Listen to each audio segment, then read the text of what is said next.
Good morning, everyone. So, let's go ahead and start charting. As always, we'll check Forex Factory. Dude, sometimes I forget to check Forex Factory. I don't know why.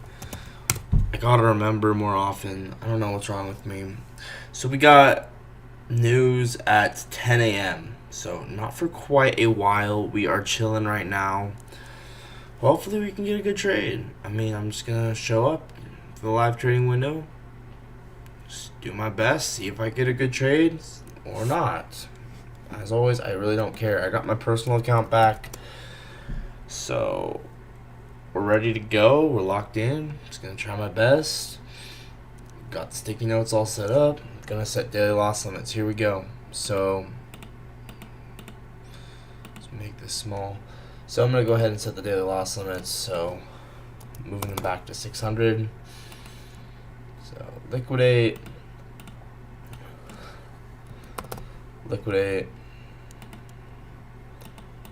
and liquidate, and then copy trading is set up correctly.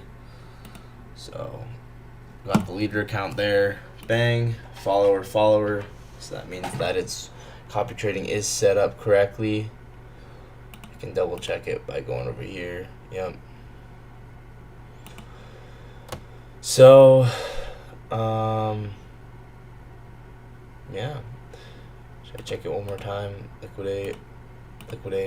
Okay. So, now let's go back to trading here. Hey, what up, Danny? How's it going?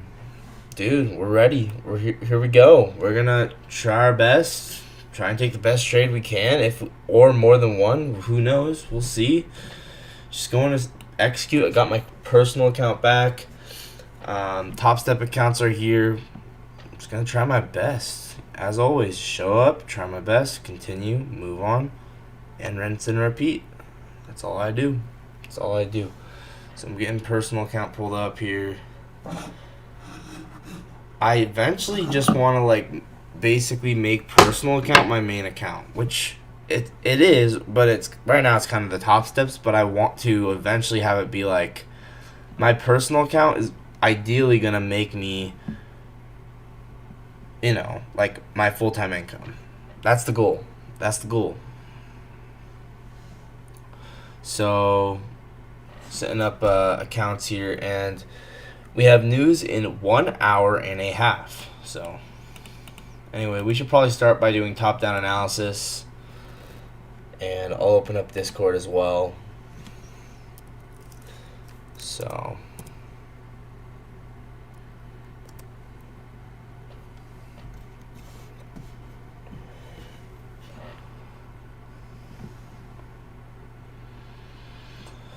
but yeah.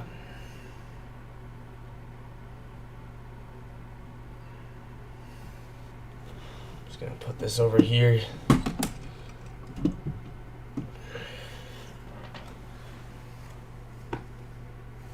I was gonna get a charger for this, but I think I left one of them in my car, but this one might work. We'll see.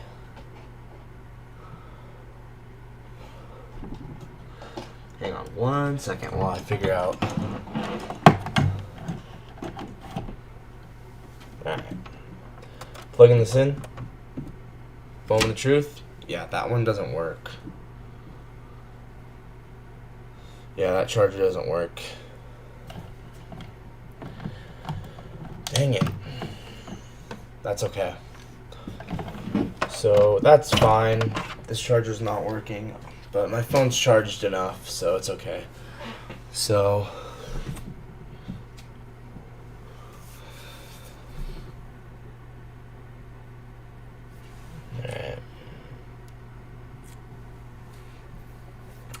oh, let's make sure the daily loss limit's set on personal.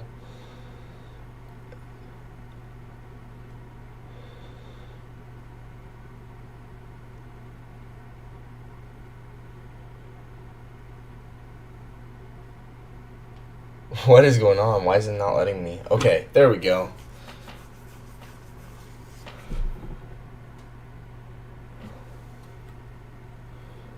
That looks right.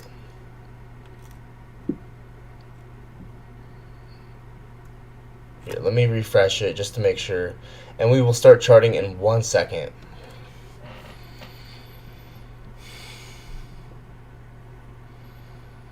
Just gonna make sure this is set up.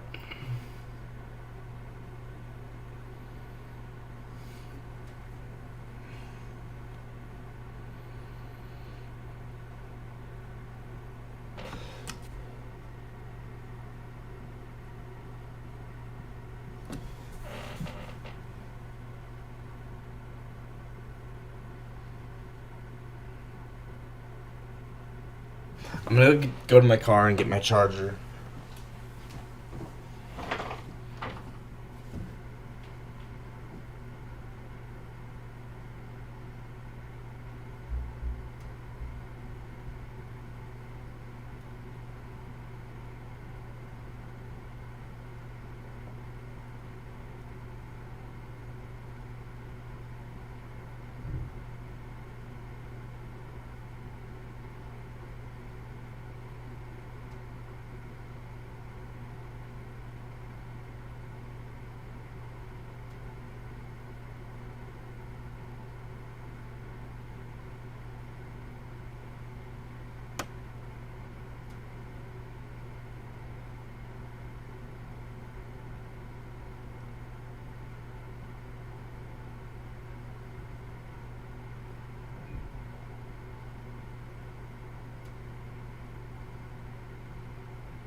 Okay.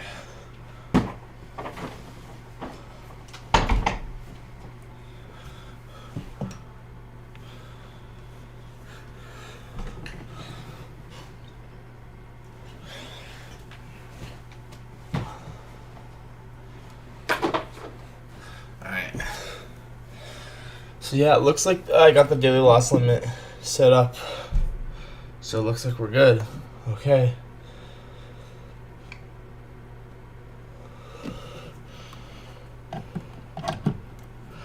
Plugging my phone in. And yeah, we're gonna start charting. Here we go.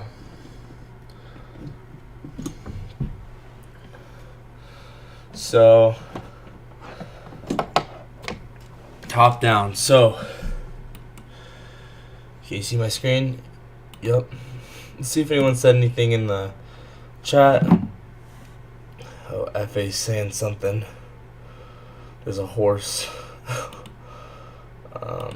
Look at this. FA sent image of some person on a horse. I don't know. We'll look at that later. Okay. Alright,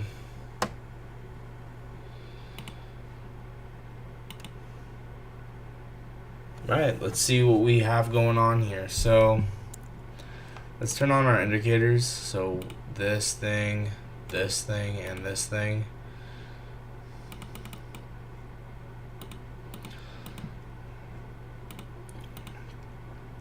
So this is a daily gap. It is important to recognize that. So I was honestly thinking we could reject this last week or earlier last week, and it did not happen until now. Now we are finally rejecting this daily fair value gap. How far down could we go? I don't know.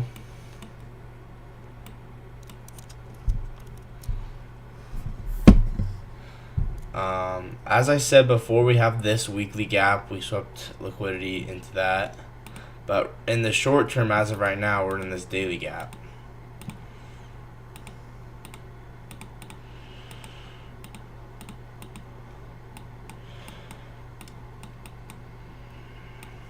But higher time frame is bullish, as I said before. So check this out. Very possible we're in a buy model. Hey bro, took any trade? Nope, just got on the charts. We're just looking around. So I framed this buy model, I think on Friday, and this could play out. But in the short term, I'm also gonna play devil's advocate and say we're in a daily fair value gap. So you gotta always pay attention to everything. Just thinking here.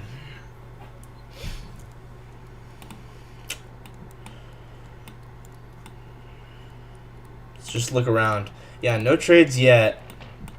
I mean, we have this massive liquidity pool that was untapped.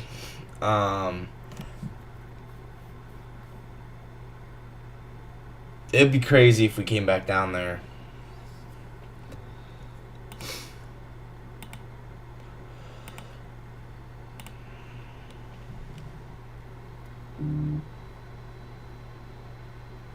Dude, I gotta turn my phone on Do Not Disturb.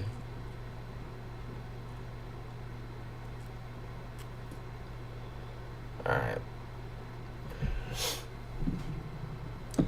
So, okay, let's just sit here and try and figure this out. So,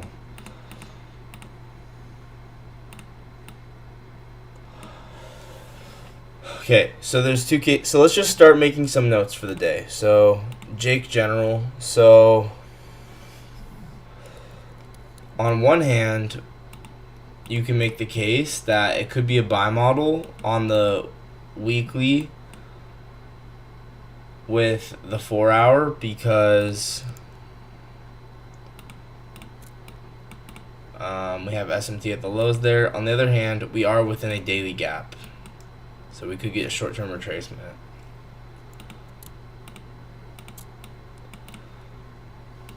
Let's drop down another time frame here. So on one hand, like I said, on one hand, weekly gap, 4 hour change in state. On the other hand, daily gap, probably a 1 hour change in state. But we are forming bullish SMTs.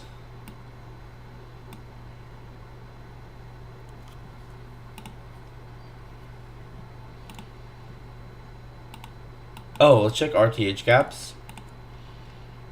So we will have an RTH gap to the upside.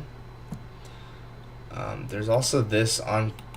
This one's not filled yet. There's this unfilled one to the downside as well. There's this unfilled one to the downside. There's this unfilled one to the upside. So you can make a case for a lot of different things. I guess we're just going to be looking around. And I think there will be the RTH gap that's going to form, like, oh yeah, we're going to form one to the upside. Okay. We're in between two.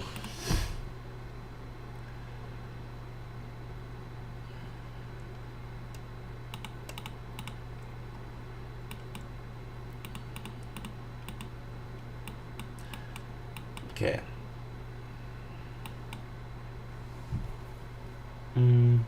Yeah, I'm not gonna lie. It does look bullish. I mean, we do have this weekly gap. We've clearly respected it. Now we're kind of back testing this OB. So we might need to come back down into that OB, you know?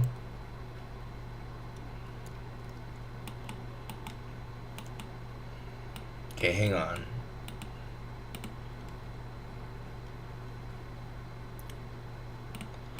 So weekly gap with SMT.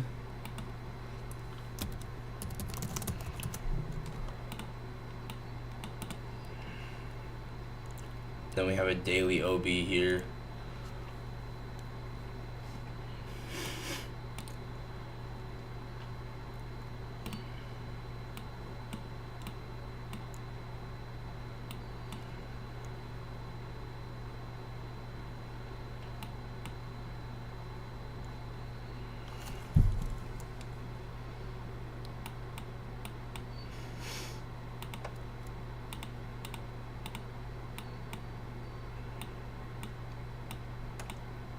Well, we do have this new week opening gap. I want to see how we interact with this new week opening gap. I think this one is going to be still important.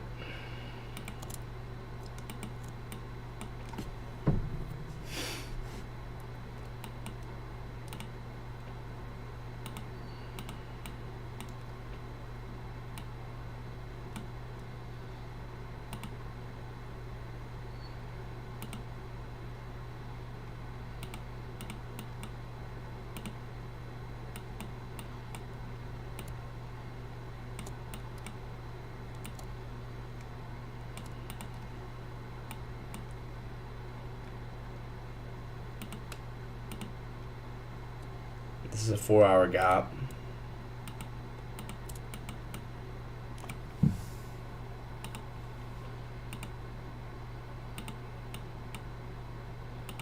Yeah, I think the market's wanting to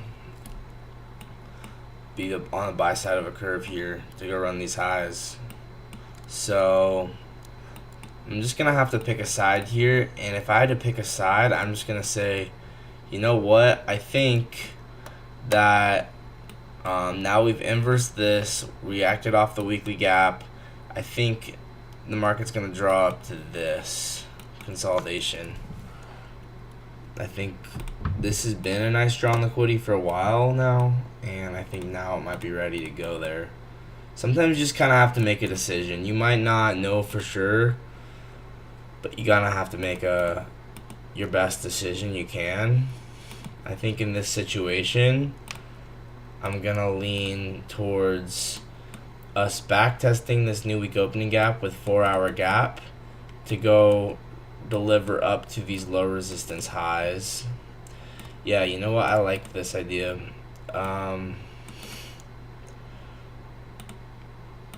Sometimes you just gotta make decisions. Like, I'm never gonna be perfect.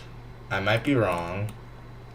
That's okay, right? I see we have weekly gap, previous month's low S&T, right? So all of this kind of fitting together like a puzzle. So sometimes you just have to make decisions. Right now I am thinking that, because I could be wrong. We could draw back down, but we're getting displacement. I could honestly just see this 4-hour gap holding, and then we continue higher.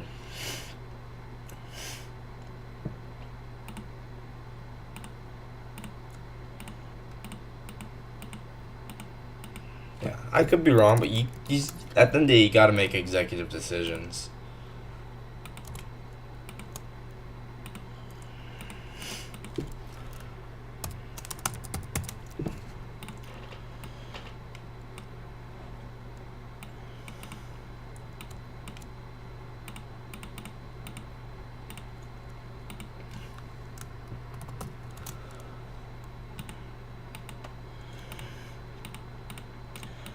Yeah, so this is kind of what I'm thinking. Inversion of this gap here.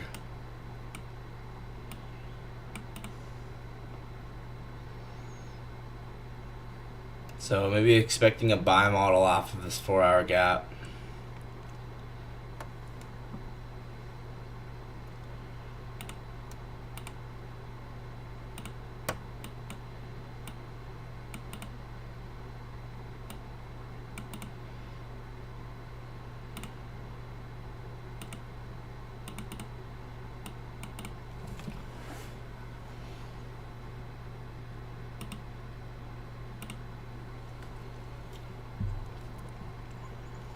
Just an idea.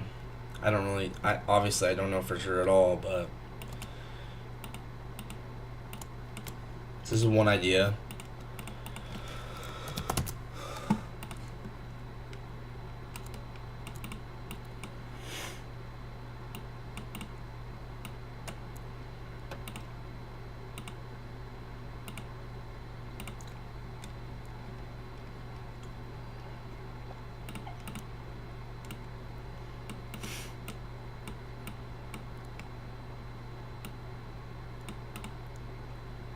So let's go ahead and screenshot this as a possible idea.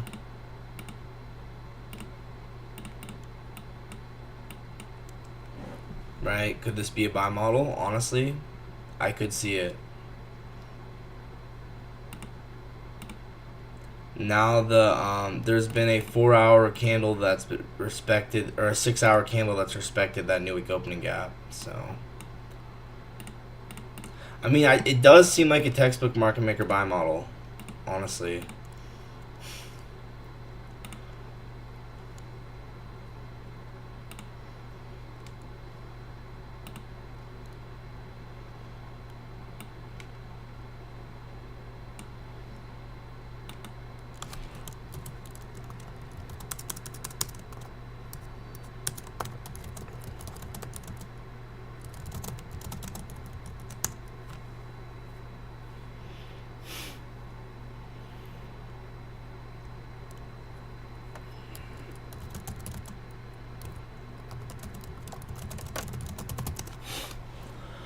So if that's the case,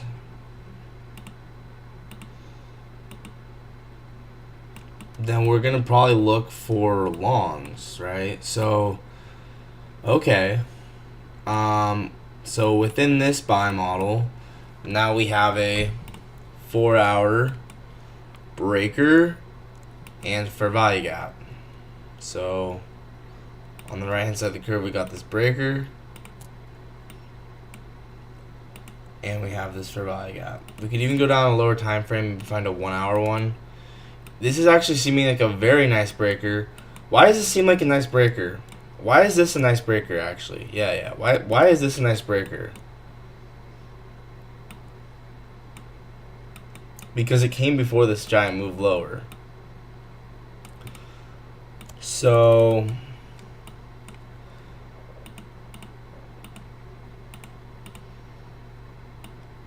I honestly kind of want to use this 1-hour breaker as my PD array, and then we look for 5-minute change in state.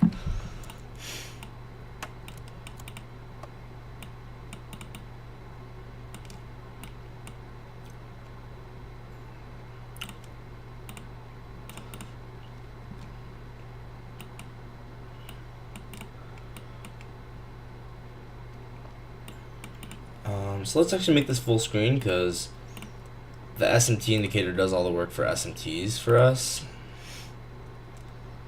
So, and we do have 2 bullish SMTs right now. Here, let's just make a note of this. Breaker. Hey, what up, Javier?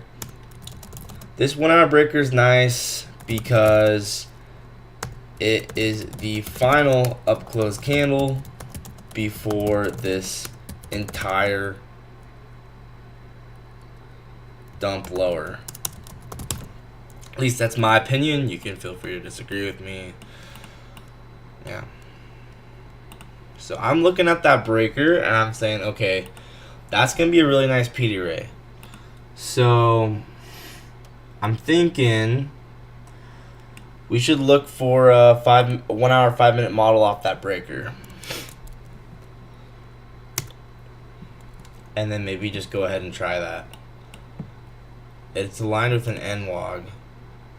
Oh, did I say good morning, Javier? Good morning, Javier. And then we have another SMT here as well. So you're bearish? Nice, bro. Yeah, dude, you gotta be able. We gotta have diverse opinions. That is totally valid and fine. May hit 2,500. Yeah, that's. I mean, I get the case for bearish because we are within the daily gap.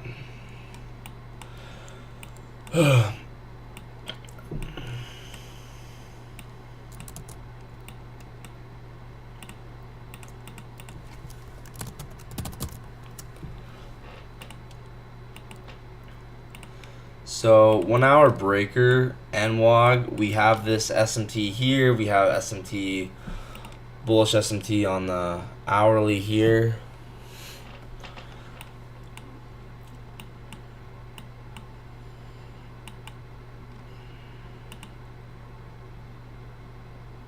Seems like we came and utilized that 15-minute BPR there.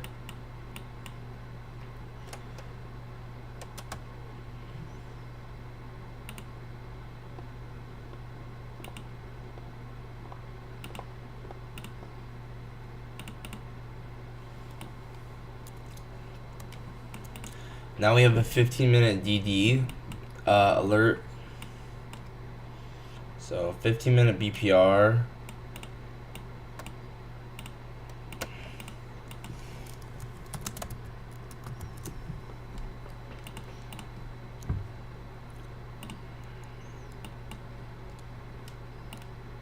We have bullish SMT equal highs.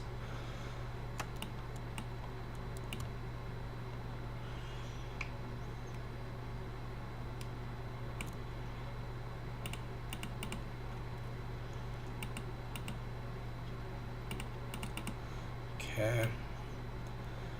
Yeah, I'm gonna be looking for low time frame longs within this. My bias is bullish here.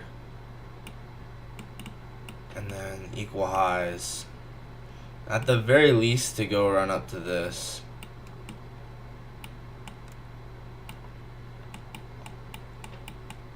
I mean, I don't know about that high time frame LRLR, but the short term equal highs seem nice. So I'm just gonna sit here with my bullish bias. We might have a... Oh yeah, good morning. Yeah, I'm liking this 15-minute BPR. And then we have a 15-minute DD. I'm facing a recurring issue in my trading. Whenever I move stop loss to break even after achieving 1-to-1 risk reward, the price often comes back, hitting my break even stop and then reverses in my original direction. However, when I don't do break even, I'm trying to understand what I'm doing wrong. Do you have any suggestions? Yeah, so break even, it's a very personal thing, and what I've realized over time is when you have conviction and drawn liquidity, don't go break even, because you know that we're going to keep going up. So you just got to accept the risk and hold that trade. Versus you win that, there's a case where you know that we should, there's a really high probability that if it at that point, if it there's a certain point where you're like, if this rejects here, then I know that this trade is invalid. That then you gotta then in that case you want to go break even. So it all ties back to your personal back testing and your own conviction, is what I would say. But yeah, it takes a lot of screen time to really get the gist. I'm thinking we have a 15-minute propulsion block here, so I might actually mark that out instead. I actually want to mark that out instead. 15-minute propulsion block, and then look for 1-minute change in state off of this, and I think this might be the move, guys. I mean, we've gone top down. In my opinion, this is, I would say this is pretty nice. We got a 15-minute BPR. We're obviously in discount of this little range here, so 1-minute change in state off of this PB would be kind of nice.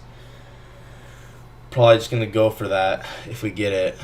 So for reference, 15-minute OB. Where is it? OB.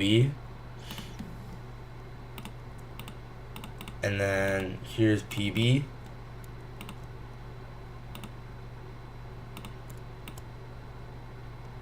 So 15-minute OB, PB. Yeah, guys, I have no fear. I'm just come to the point where I just show up on the charts, execute trades I like, and that's it. Propulsion block, 15-minute DD inversion.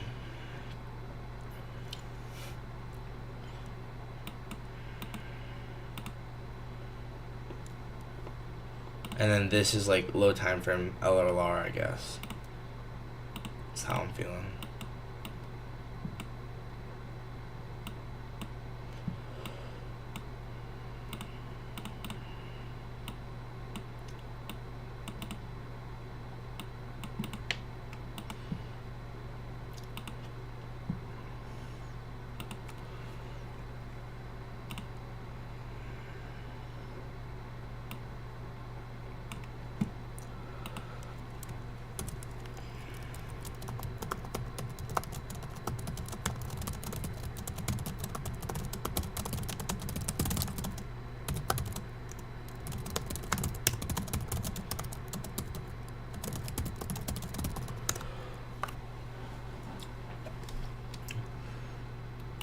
That's where I'm shorting from. Oh, freak.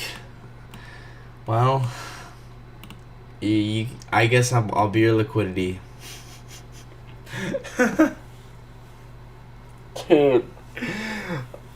Honestly, profitable strategy might just be fading me constantly, guys. So, if you ever you want to be profitable, just fade me constantly, and then you'll probably be profitable.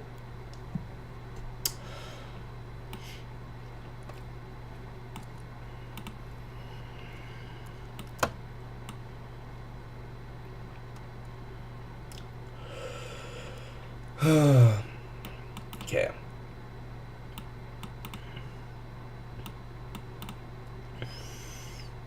We'll just kind of have to see here.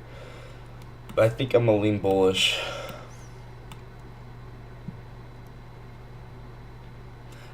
It's possible we need to sweep the low, you know? I'm not going to sit here and say that. Maybe I'm bullish, but maybe I'm too early. You know what I'm saying? That's a possibility. I'm not going to sit here and say that can't happen, because it can. Especially because we've kind of already purged this consolidation, and we're rejecting the new week opening gap. If you look at it like this, right, you could look at it like this and say, okay. You can look at this like this and say, okay, we actually are rejecting the new week opening gap and we need to go lower now. And that's a fair point. That's a fair point, right? So I'm not going to sit here and say like one case or another. I'm just going to be thoughtful.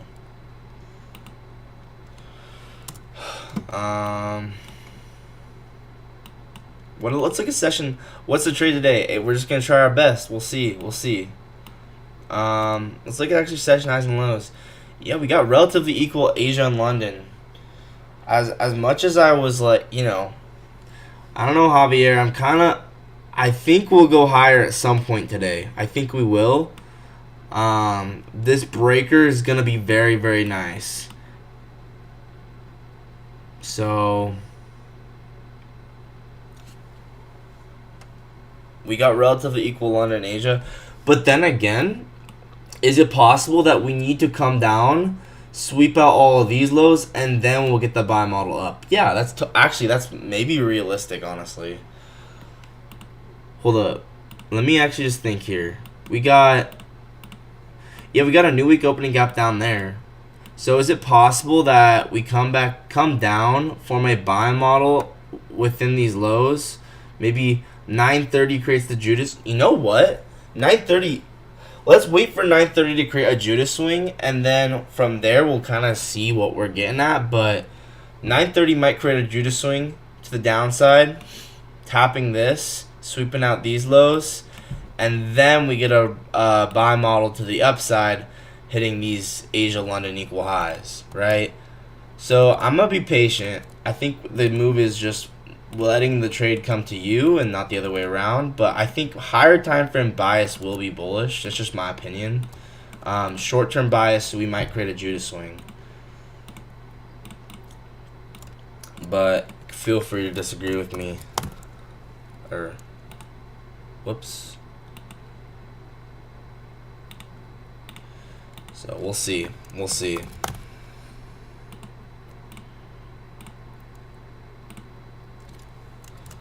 So I'm going to be watching this new week opening gap here.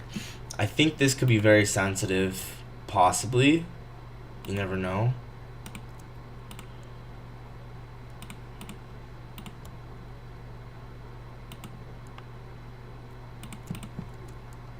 But like I said, we do have a DD inversion to the upside. Theoretically, you could make the case we're reacting off the propulsion block now. So I want to keep all my options open. So 15-minute OB, 15-minute PB.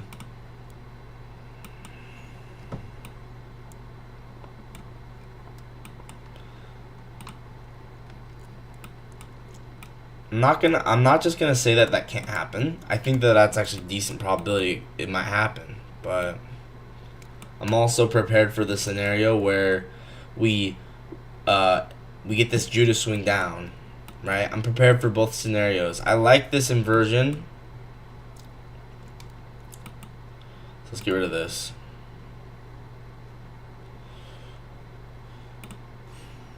You can see the DD inverse there.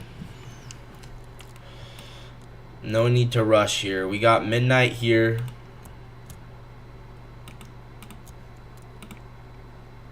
We got 7:30 here. So we've kind of already manipulated midnight and 7:30 to the downside, you could say. You could also make the case that we were manipulating them to the upside. Higher time frame, I'm bullish. But that doesn't mean that we can't get this dump to this new week opening gap. So, because think about it, right? Let's say this breaker holds. This breaker might hold. Hold up. Let me zoom out. This breaker might hold. You guys know how the bodies do the damage, or the bodies tell the story, the wicks do the damage. This body, the bodies might hold this 1 hour breaker, but then the wicks do the damage, and we tap this NWOG, and then we go up. You know what I'm saying? You guys, that kind of stuff happens a lot.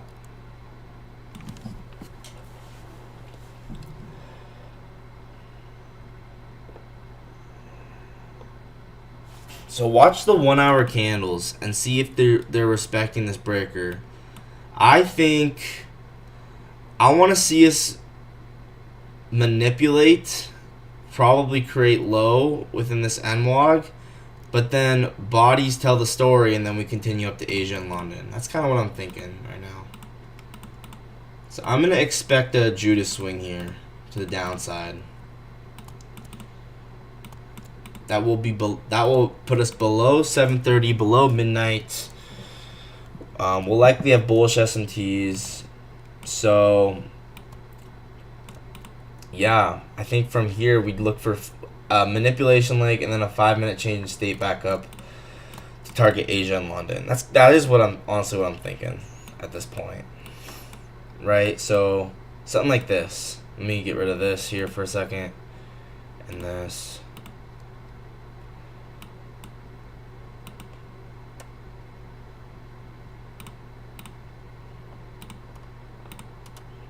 And this.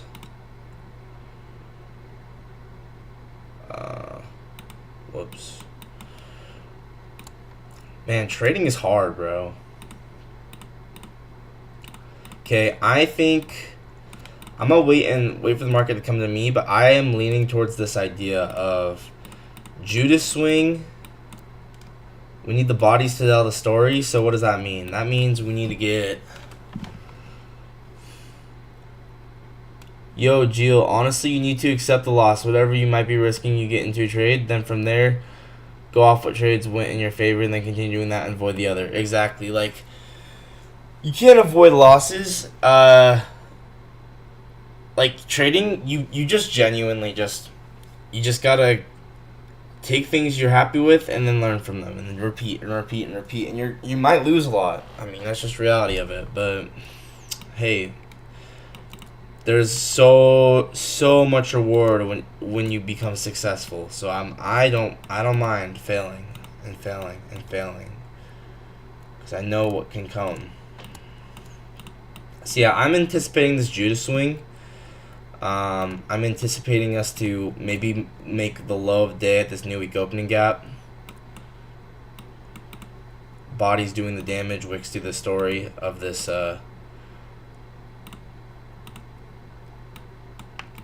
of this 1 hour breaker. That's kind of what I'm thinking, hopefully, right?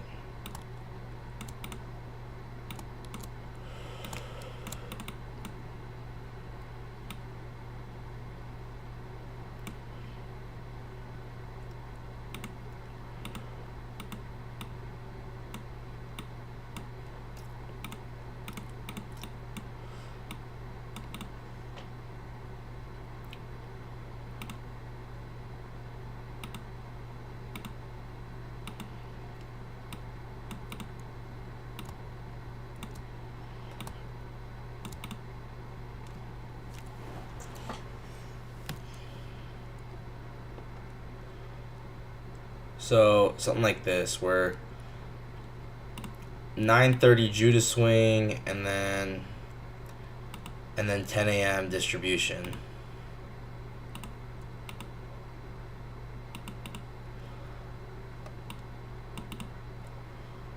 That's kind of what I'm thinking.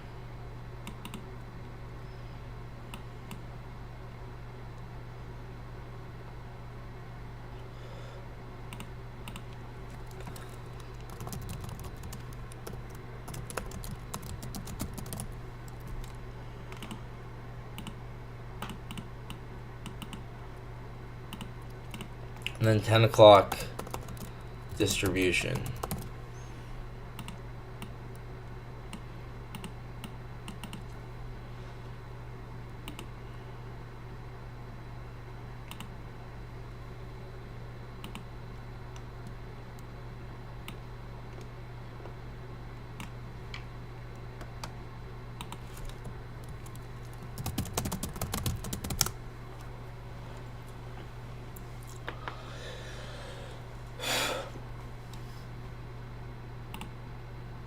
Yeah, I'm assuming we'll have some kind of SMT when we get down there. So with SMT, yeah, I mean, I'm assuming we'll have an SMT down there.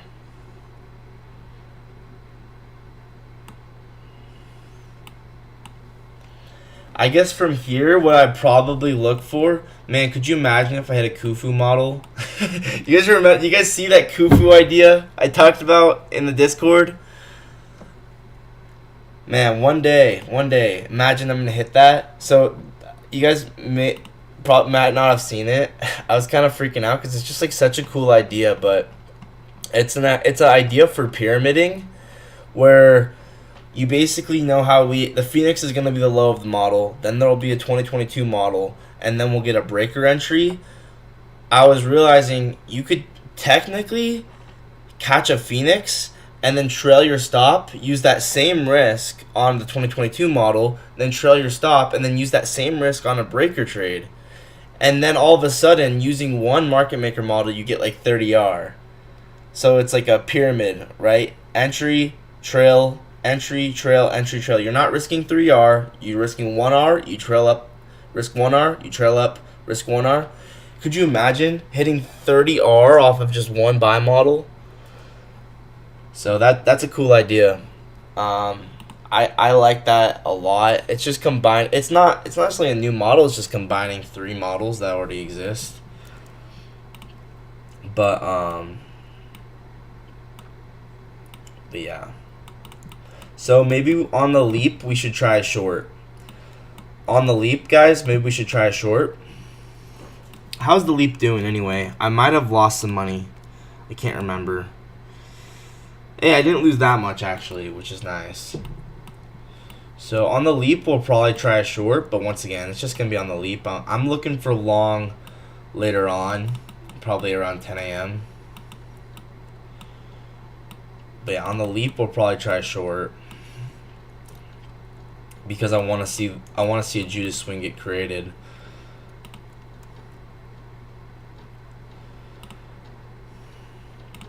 So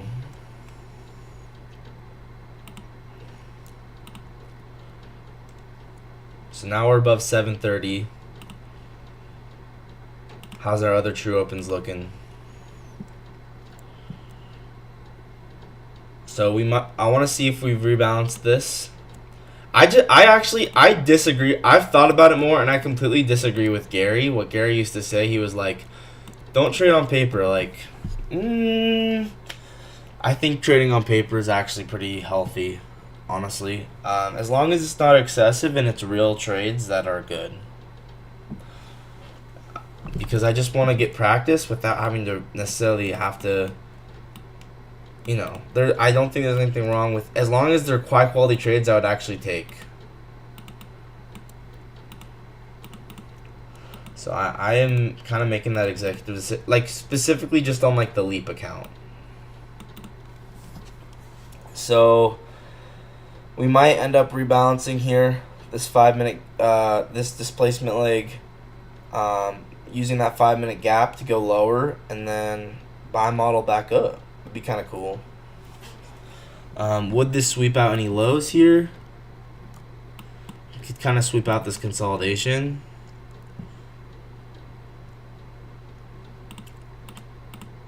So here's the liquidity pool, I guess you could say.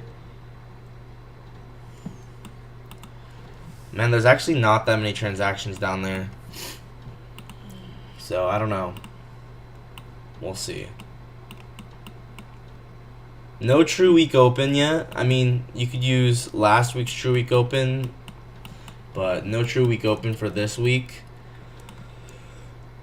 But yeah, I'm anticipating this idea here. Got Top Step pulled up. Everything's set up, man. We're just kind of waiting here. So yeah, rebalance the equilibrium. Let's maybe mark out equilibrium. We got any end dogs around that area? End dog up there.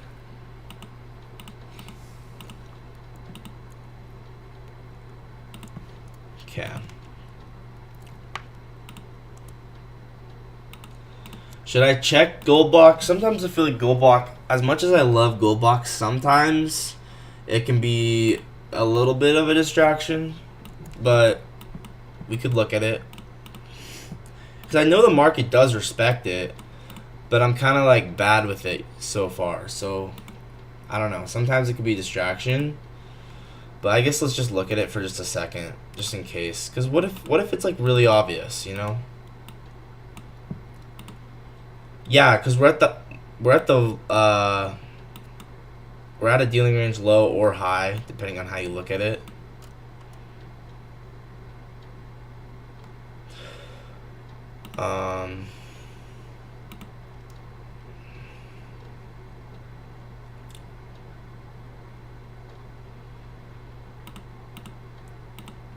Okay, let's get rid of all this stuff.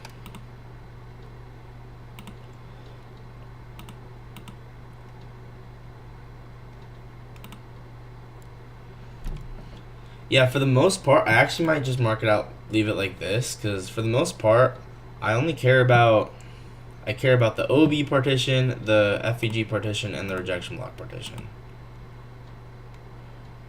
Oh my gosh. Wrong way.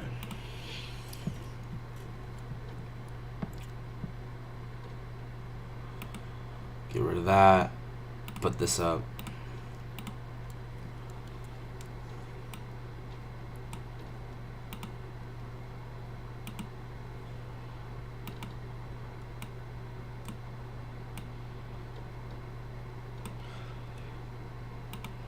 You just kind of have to figure out how can I make it useful, I guess.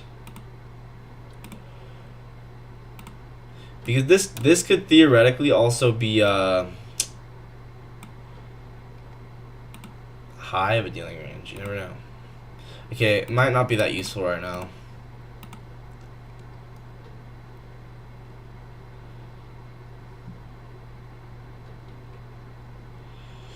Okay, it's not actually being that useful right now, so let's get rid of this. So I do think the drawn liquidity is Asia and London, but doesn't mean we're gonna go there right now.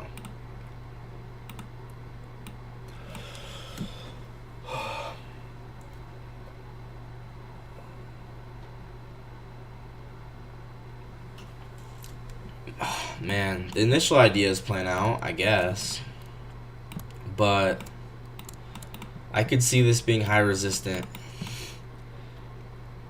So, watching this here.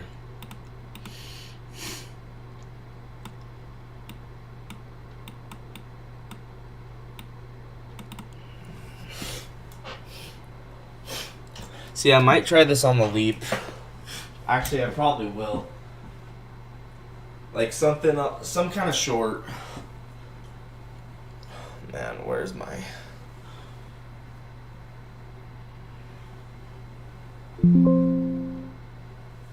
Oh, I need to plug my laptop in.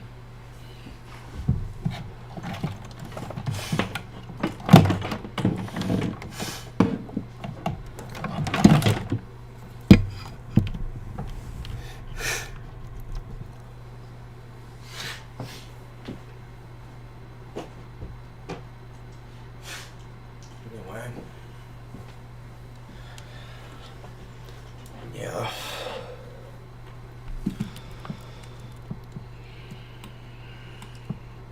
Like, I am bullish, don't get me wrong, but I'm not expecting it till 10 a.m. I think statistically, if you just wait till 10 a.m., you're gonna be better off. So the daily bearish distribution level will be around this area as well. Another confluence to expect a reversal is statistically we don't go past this. Something to consider, right?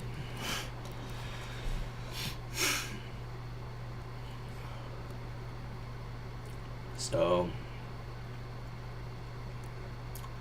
some people might long here. It might be too early. Or I'm totally wrong and we just go straight up. Because we do this initial idea that this could be a propulsion block, it's playing out so far, right?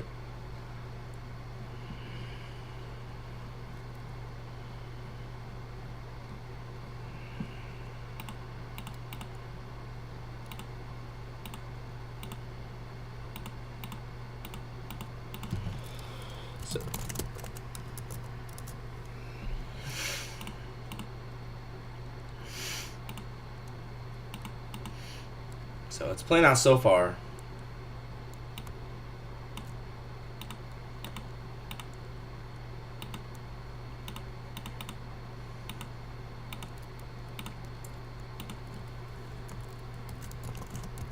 I already have daily D minus.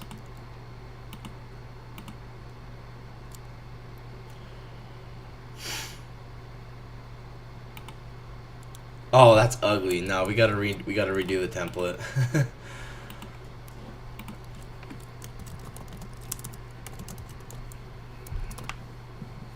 Okay, we just formed SMT. All right, you rejected that rejection block. So on the leap, I think we'll try this 30-second change in state here. Yeah, let's try this 30-second change in state on the leap, if we get it, because it's reacting off a rejection block with SMT into the high resistant liquidity. This is on the leap paper trade. And the reason is because we got SMT with this high. We have a rejection block. I'm anticipating this to be high resistant right now. So I want to see this get rejected. So I'm going to go 30-second change in state to the downside here. I could take I could take it for real, but I think I'll just stick to just doing it on the leap because yeah.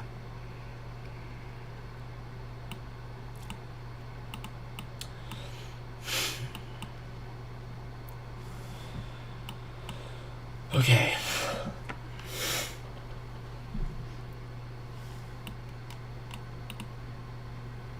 Or do you guys think I should do it for real? Let me know. We're above all the true opens.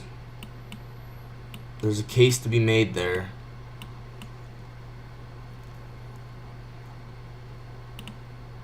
Maybe let's take it for real actually.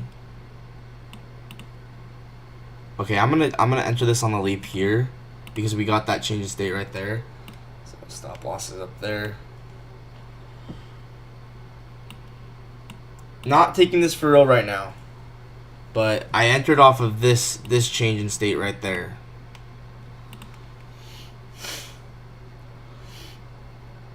And I guess the idea is I'm gonna go for some kind of Judas swing here. So let's get rid of this now.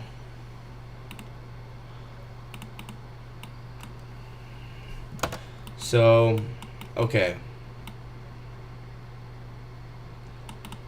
So I could take this on the leap. I don't know. I mean, I could take this for real. I don't know. I didn't calculate it fast enough. 1.6. That's 24 on Top Step if I was to take this. We could try this inversion. The DD indicator just went off on the 30-second for this inversion here.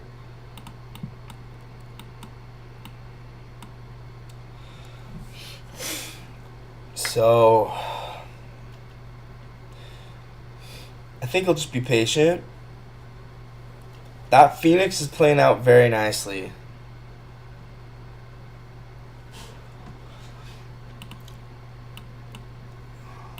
Or we just take this 2-minute IVG. We got stacked SMTs delivering from the rejection block. I'm anticipating the Judas swing. So I don't think this is actually bad at all, really. But let me think. Yeah, if we get the 3-minute inversion,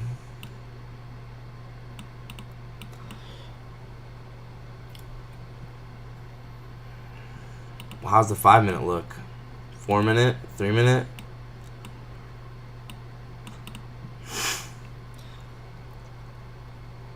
Yeah, what do you guys think? I think let's just try it, man. I really don't think it's that big a deal.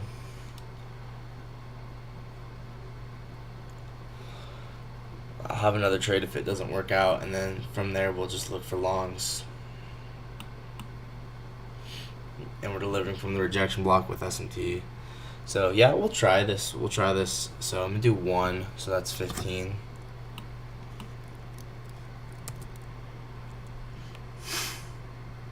Well, I might want to have a bigger stop than that. but then I wouldn't be able to take it on personal, so that's probably fine.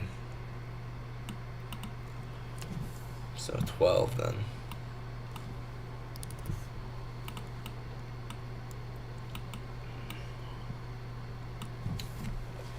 So this will be only on the whatever it's called.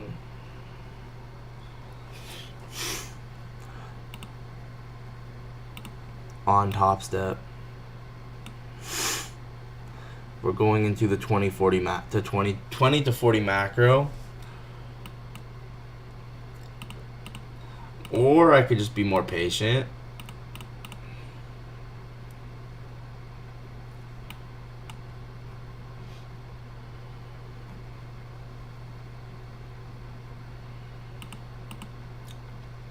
But I do think sometimes you just gotta execute. So yeah, we'll take this if we get it. Oh, you can't see my screen.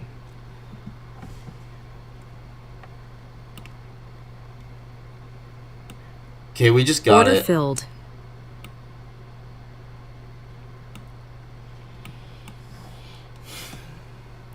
So if we get a little bit of a retracement, I'll try this on personal, but I can't take it on personal yet because one full contract is too much risk, I guess.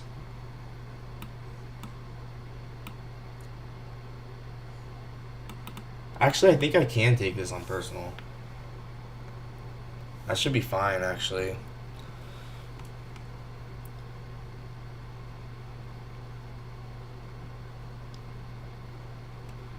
Okay, so I'll enter 3 more then on here. Order filled.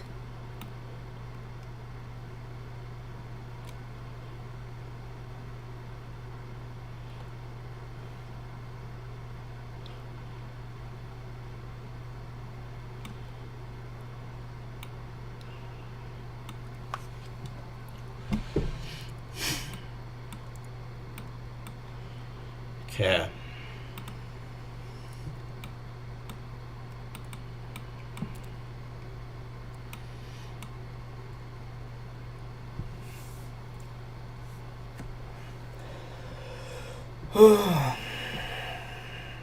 And if it fails, then I'll have another try later, but yeah. So I'm thinking break even if we hit these bodies.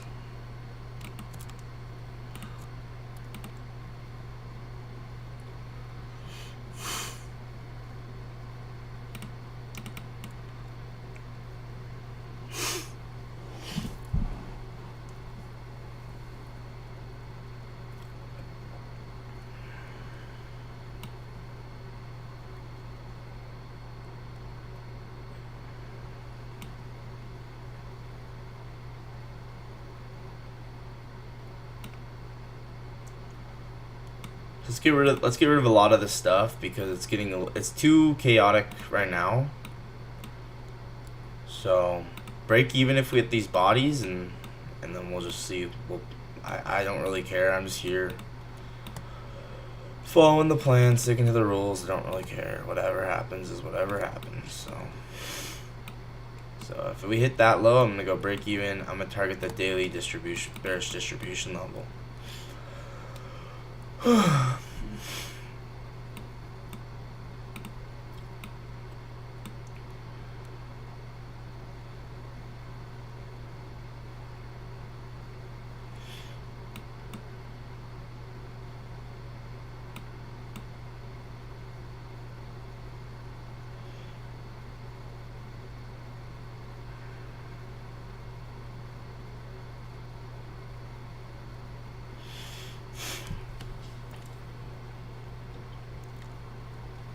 Probably go break even at the middle of these bodies actually. I mean, sure, you could make the argument that's too early, but I think that's fine.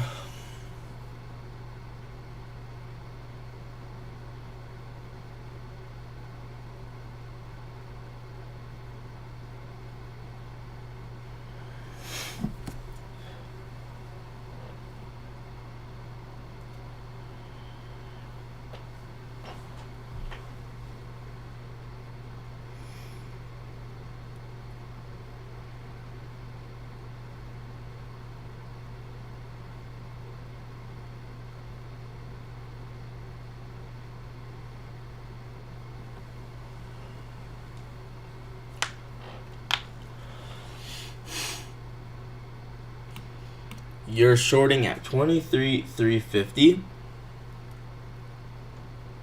That makes sense. Okay, let's go break even here. Let's go break even. And yeah, now we're in risk free. So we'll see how this plays out. I gotta get in break even on a personal. I'm just gonna open it up on my computer. I should have just done that in the first place.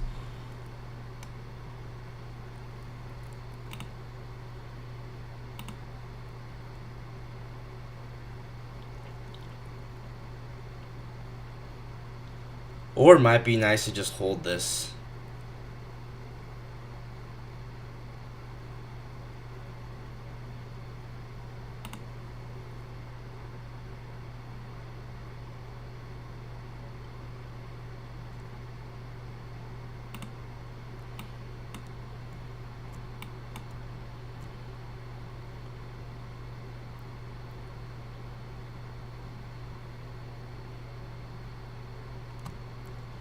Now let's just stick to the plan. Let's take this trade exactly as we want it to be taken. So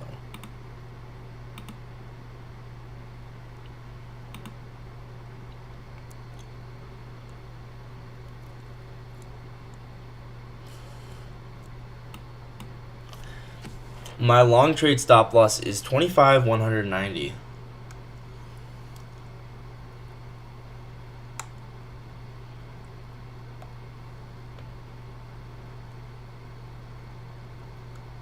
Wait, where's your entry for your long?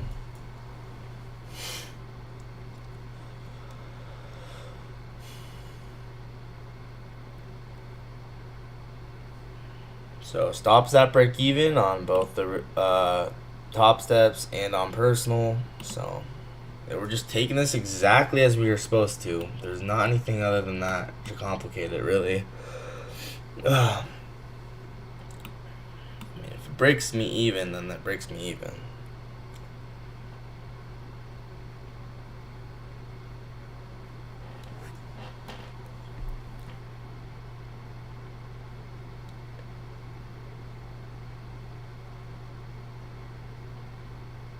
Order filled. Okay, I got break evens. Order filled. So I got break evens.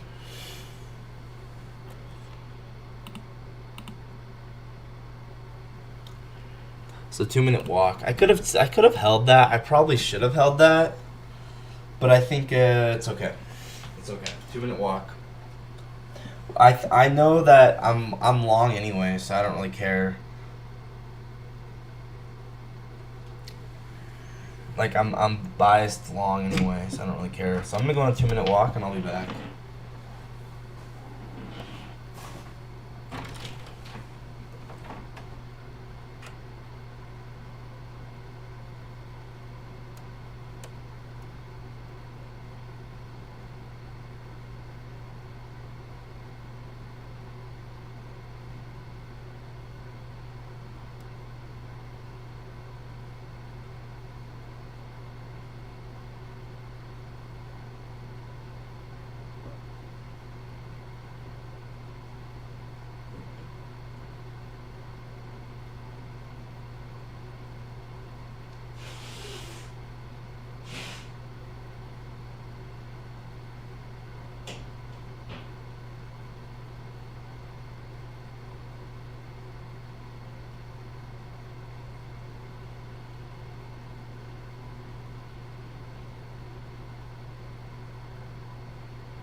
Break even saved me. Break even saved me. That's cool.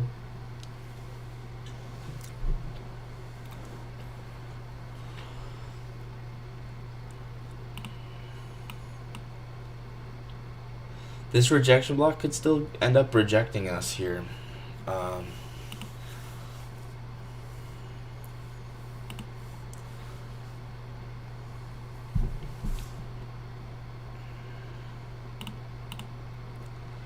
Yeah. Followed my plan. I'm glad I went break even. That's for sure.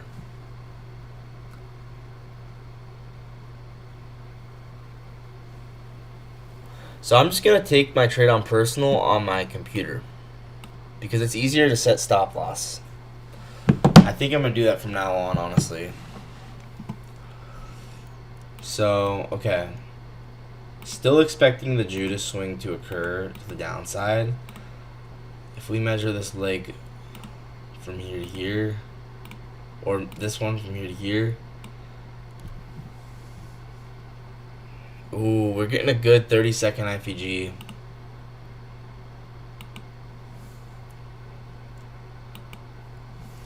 We might want to re-enter here, but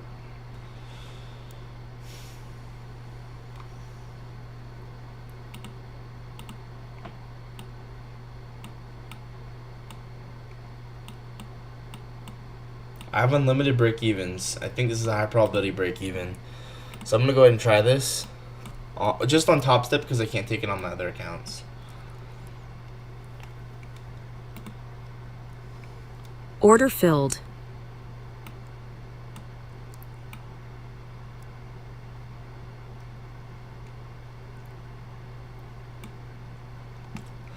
So I'm just trying this on Top Step because I'm not able to on my other accounts.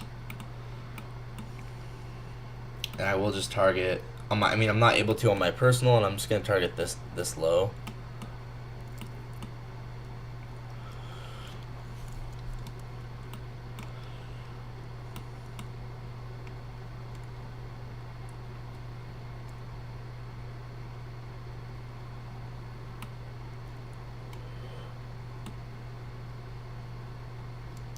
Order filled. I had stopped out on Top Step.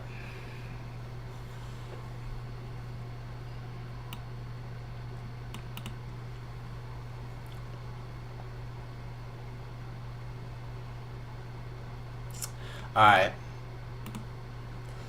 2-minute walk. Alright, I'm going to be a lot more patient now. I'm going to be a lot more patient.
But guys, you'll notice something different about me now.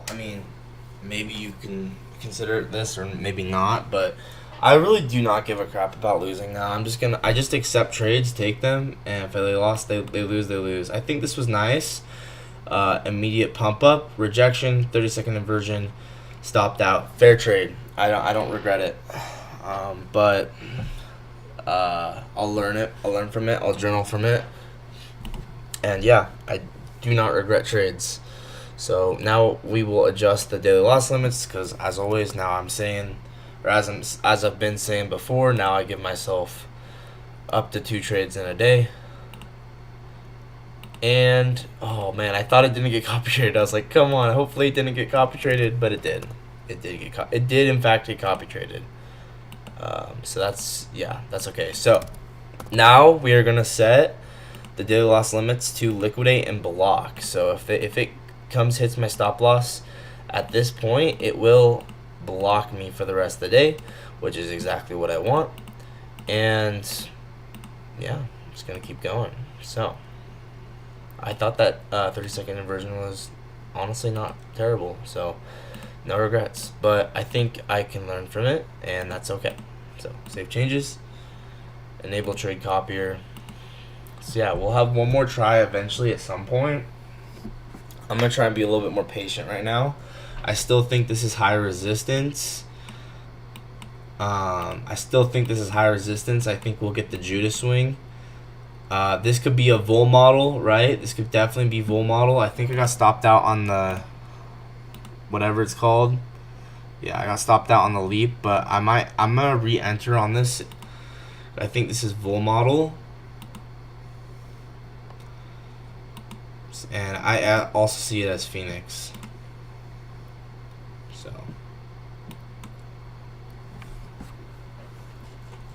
So this one will have a really tight stop loss.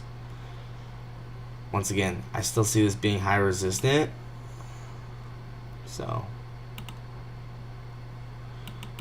alright, well, I stopped out already on the leap trade. Okay.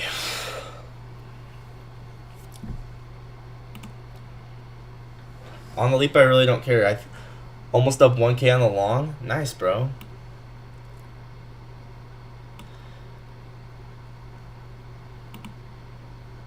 So this idea of a propulsion block, this being a propulsion block, it's playing out.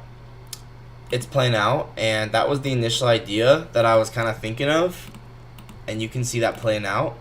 Once again, no regrets, and I want to be able to take as many trades as possible on the leap, guys. You have to understand that. I really do want to take a lot of different trades on the leap, and you guys are like, why you just lost, you suck. No, I am just taking trades I like, accepting risk, and that's just trading. And reality is I'm not a 2,000 level trader, so there's nothing I can do. I'm just trying my best.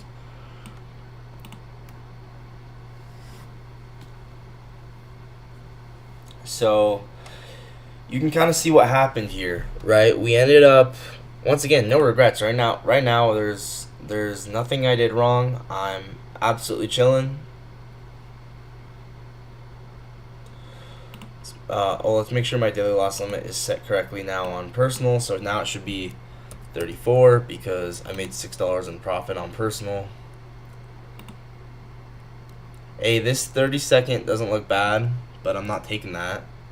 Well, I could, but it actually doesn't look bad at all.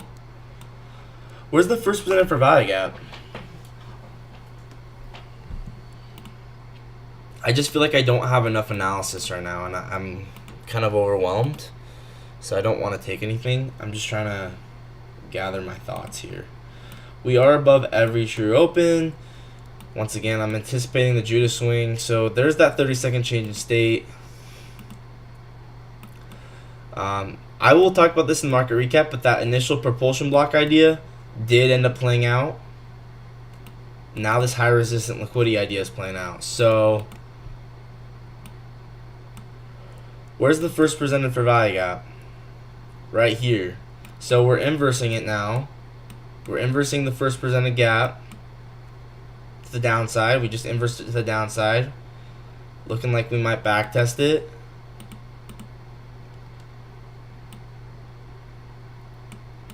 I really like this this here.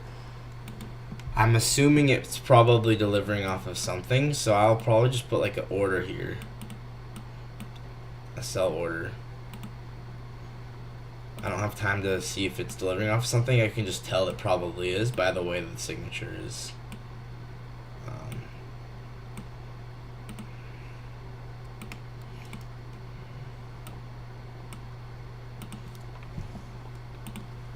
So I'm going to put that in on the leap.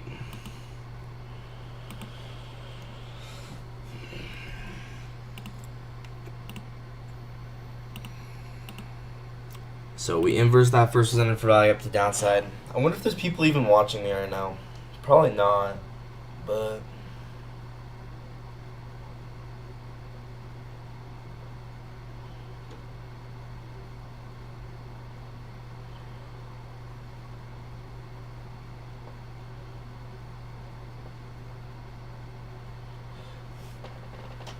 so yep, we're getting this Judas swing exactly like we were expecting. Once again, I want to see the 1 hour bodies tell the story and the wicks do the damage of this 1 hour breaker. It's kind of what I'm thinking right now. Can this load? Oh, you still can't see my screen. Shoot.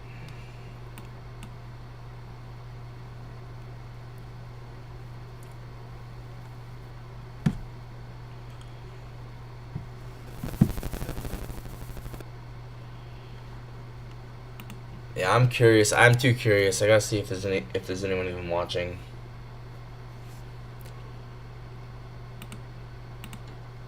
Feels like there's not that many people watching today. There's 6 people watching. That's a lot. I thought it'd be less. Yeah, so you can see why it's nice to have high resistant liquidity marked out, because you can see this was high resistant. See how you can identify true manipulation as like a sweep above the high resistance liquidity. And now it's seeming like distribution to create the Judas swing. It's above all the true opens. So yeah, I guess this was the good entry right here. Now it still might be a good entry. I'm curious. We gotta see if there's a 5-minute PD ray. Yeah, we got a 5-minute BPR. 5-minute balanced price range. So you might be able to just say, yo, let's just try this. But I do want to point out that I have to be very careful because I already took a loss. So, but 5-minute BPR, 30-second change in state. I think it's too late now.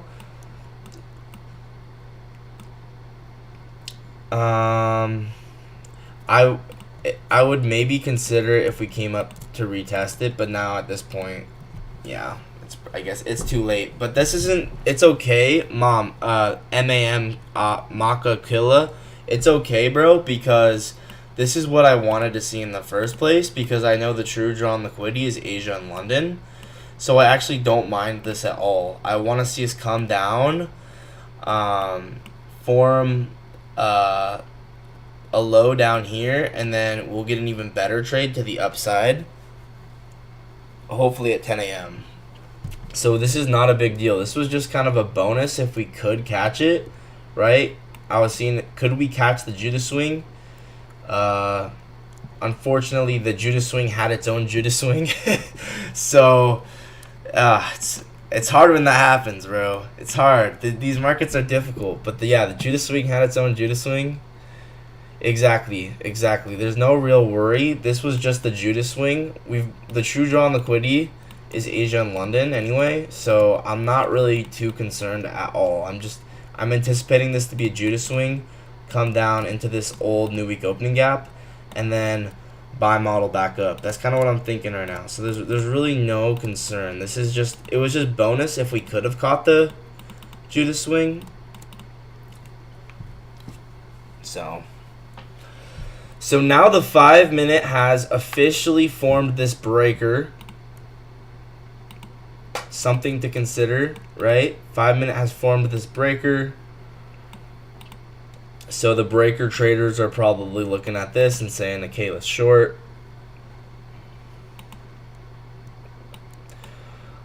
This is a 30-second inversion back up, but once again, I want to see this the full Judas swing kind of play out to the downside here.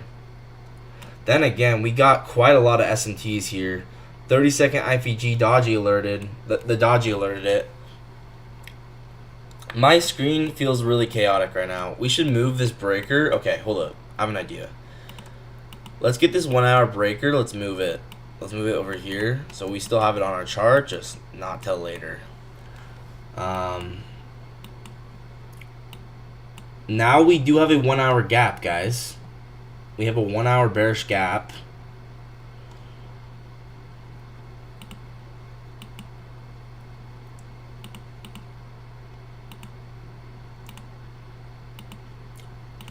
Let's turn this off for a second. Yeah, once again, I want to see us come down, make a buy model down here. I would love to see stat map on the New York session. I don't think I have that pulled up yet.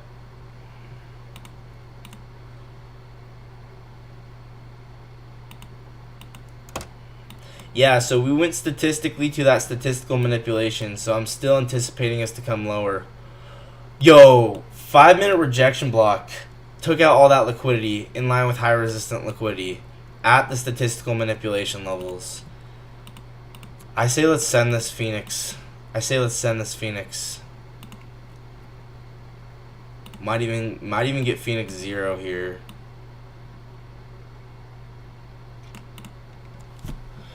Or let's just wait for 30-second confirmation out of it. But we got stacked SMTs, high resistant liquidity.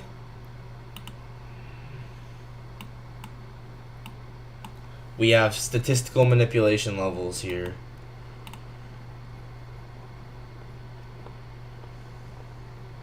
I think a lot of people are looking at Asia and London and like, yeah, we got to go to Asia and London.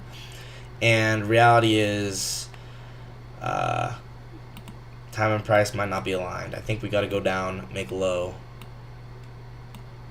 Then again, we will just have to see. Is this rejection block going to fail? We'll see. We will see. Or is it going to hold? Alright. Wow. That rejection block failed. Okay.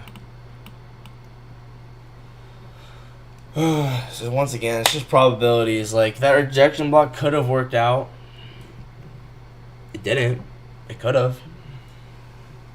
That's okay. It's just probabilities. You're gonna be wrong. So I mean, I didn't take a trade there, so I don't even care.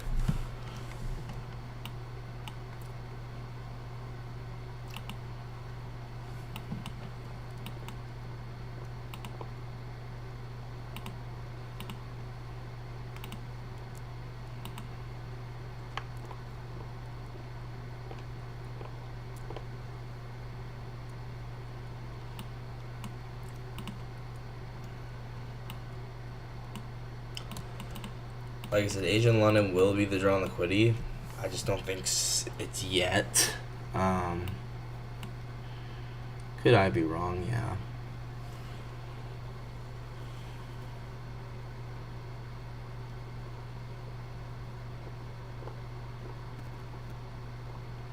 Wow, those breaker trade. If people did take that breaker, they would have got wrecked.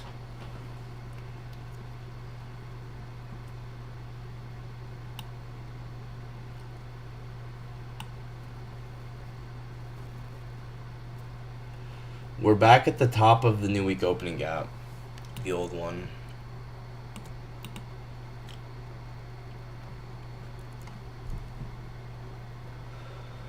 You know what? How's S&P doing? We might actually be getting Dark Phoenix because we swept the rejection block. So let's see. S&P.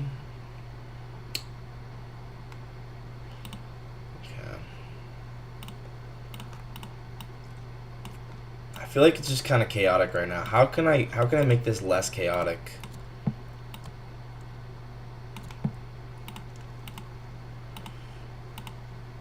Let's get rid of this. That probably will help. Let's get rid of this. That probably will help.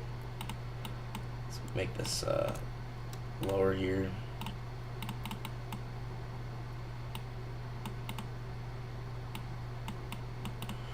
Let's see, is this a low?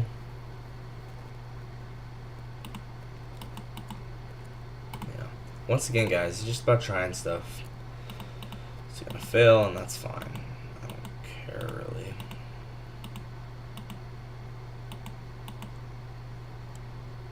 So this is the high of the new week opening gap.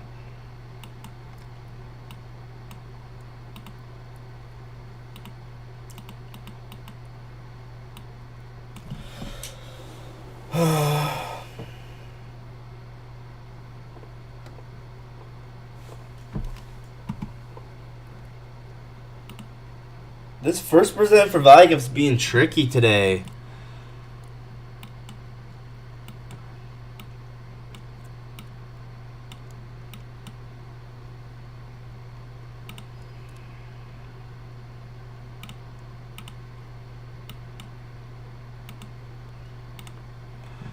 Okay, you can see all these true opens were manipulated at the low there.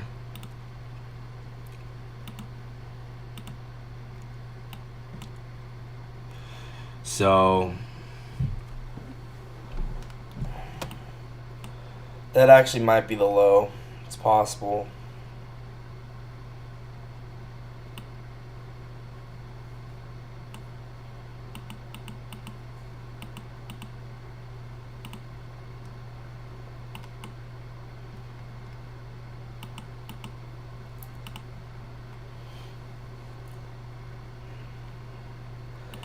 Once again, just trying and executing things I like. It's more complicated than that. You guys do the same. I mean, guys, also acknowledge you're gonna be wrong a lot. That is so normal.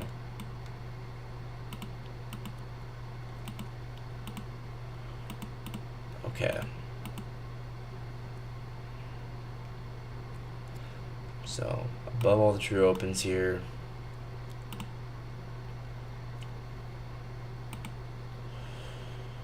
New York AM low.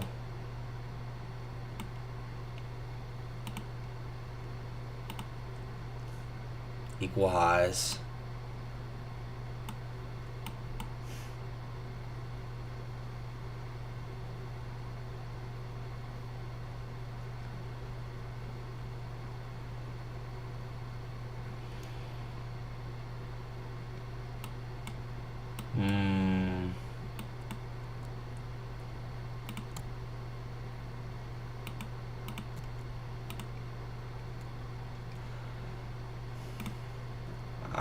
I'm honestly just being patient at this point. Like if I am gonna take another trade, it needs to be pretty obvious. So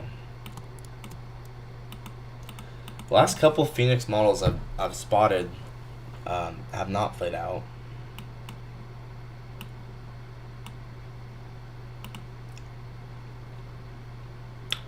We have a new, what is this? New week. This is a new week opening gap, isn't it? No, it's a new day opening gap. No, it's not. And what even is this? This is that halt. This is the halt.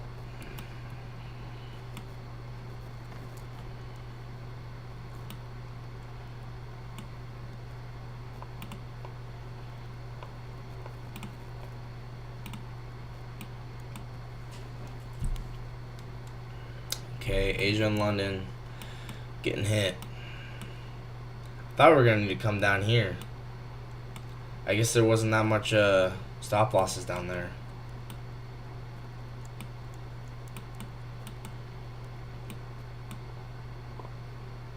But like I said, a higher time frame is bullish, and you can see, as I said before, this is that 1 hour breaker that was super high probability. So it makes sense why. It makes sense why. The initial idea I had was correct. That this propulsion block would possibly deliver price higher. And actually, nah, we swept the propulsion block. So we actually used the... Yeah, anyway. But this initial idea is playing out. So, 1 hour breaker. Remember, this is a 1 hour breaker. Bias might still be bullish.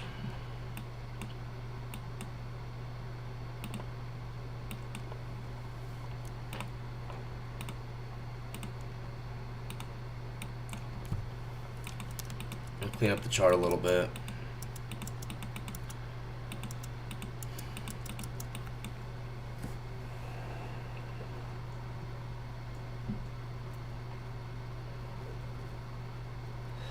Yeah, the initial idea I thought about was playing out. It's okay.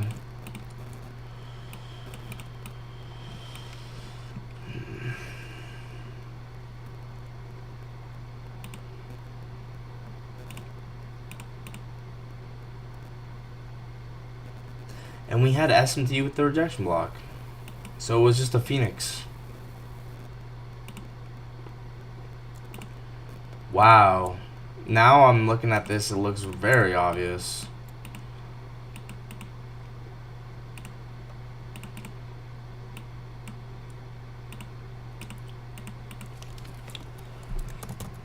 It's not easy, guys.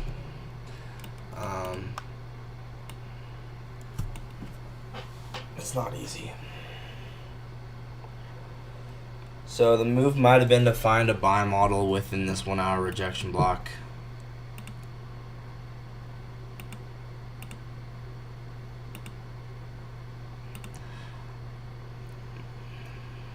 Hey, we have a...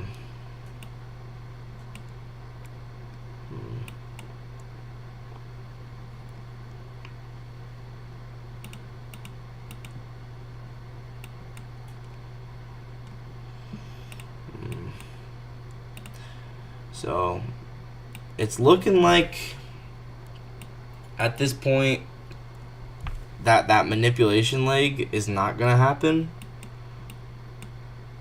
Once again, I'm still expecting us to drop to the LRLR. So...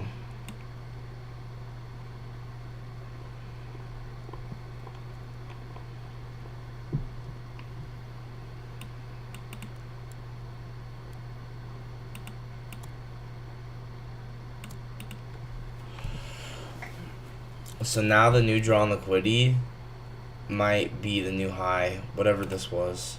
Previous day's high. Previous day's high and previous week's high.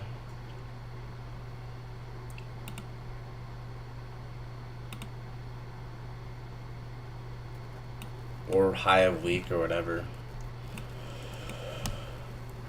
Longs played out, now holding shorts, looking to get 7K down to 25,000.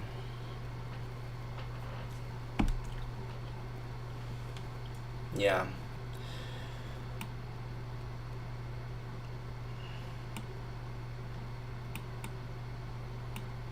I could see it.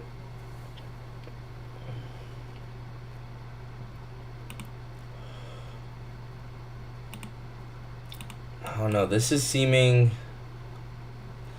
Yeah, maybe we actually, like I said, we could reject this. Okay, wait. Nah, if we think about it, though, bodies do the damage, wicks do the story.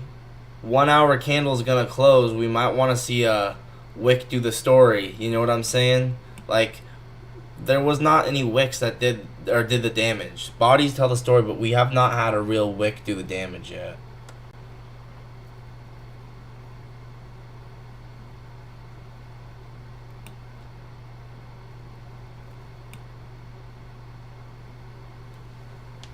So this 1 hour is going to close. So we're going to be bullish.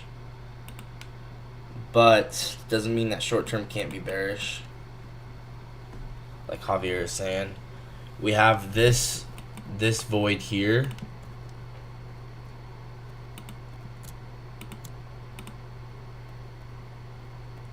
This special void because it's the void of that halt.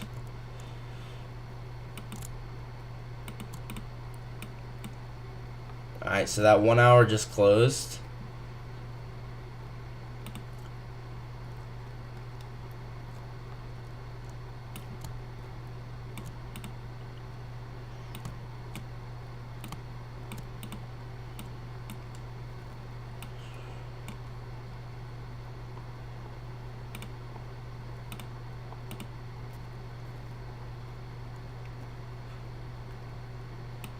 Nice, nice. It's just a loss on Top Step, not on personal. We'll see if I take another trade. Maybe the 30-second inversion wasn't so good, but sometimes you just gotta try things. It's really not that big a deal. This could end up being some kind of CRT. We obviously have a wide range candle.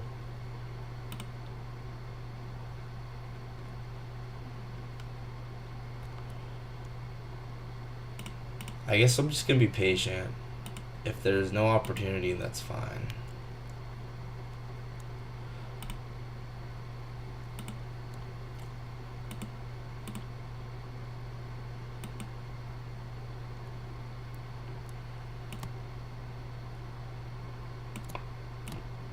But this is a very special special void because it's a void that was from that halt. So we'll see.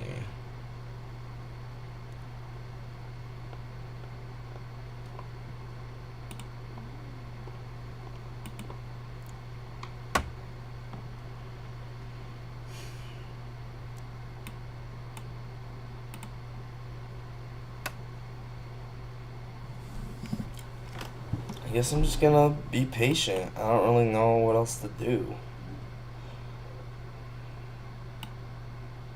Like, obviously I was bullish, but I didn't see anything to take longs. Well, I guess there was that very low time frame inversion down here with these SMTs, and you'd have to see that right as it happened. But I think that was good. I didn't see that, but in hindsight, that was, pretty obvious. We ended up going all the way up, so. Same with this. This short was nice too. It's kind of overwhelming. It's kind of hard to get in. That's the issue, is like the good trades, they're kind of overwhelming. Like they can feel like it's so chaotic. That's probably because they're so good.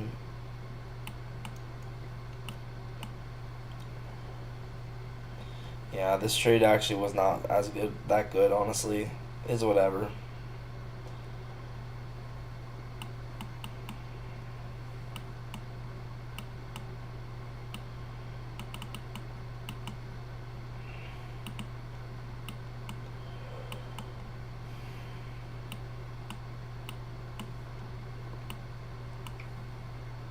So we might end up rejecting this. Curious how this 5-minute closes. If it closes rejecting this this halt new day opening gap type thing. If a 5-minute closes rejecting this halt new day opening gap, could be interesting. I think a lot of people might be going long because of this 1 hour. So like you can make the case that there hasn't been true manipulation to the downside yet. Even though I'm bullish. You caught the longs? Nice, bro. I should have been more ready to take that long there. I'll have to watch the stream back why I didn't take it. I think I just didn't. Yeah, I should have taken it. No real good reason why I didn't. I just didn't. I guess I was just looking at something else at the time. So I honestly am. I am just a trader trying to get better. So it's whatever. We might end up using some kind of Reaper gap actually. That might actually be a good trade now that I'm thinking about it. Like, could we have some kind of Reaper?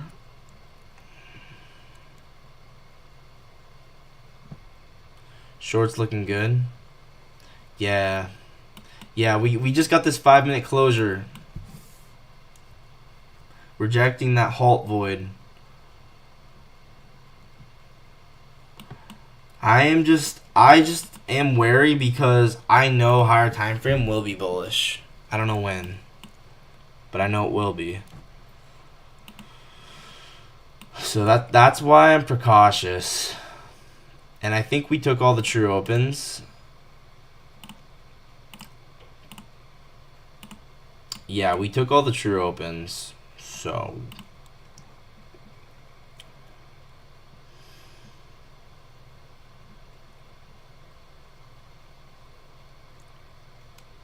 yeah, you can see all the true opens were manipulated with SMT at that low at 943.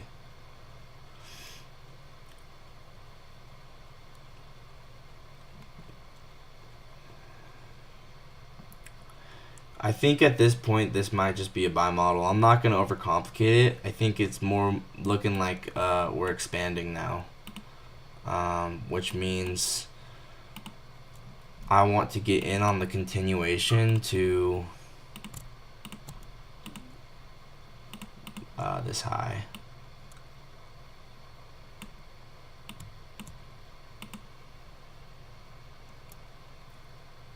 Just what? Just noticed what?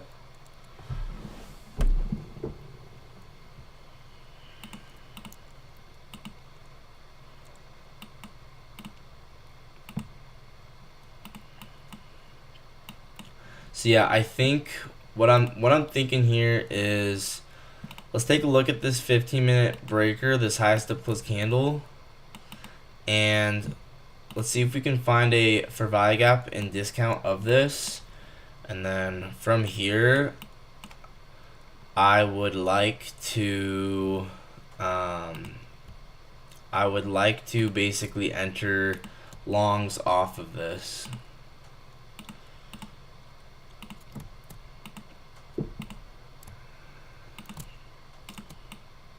So we will see. I like this. I like this a lot. It's also the high of that old new week opening gap. Alright, this is kind of what I'm thinking. We'll get AMD. It's also the high of that order block.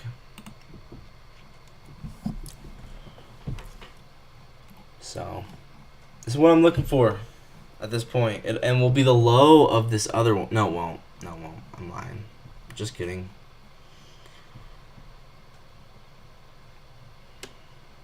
Trading's hard, guys.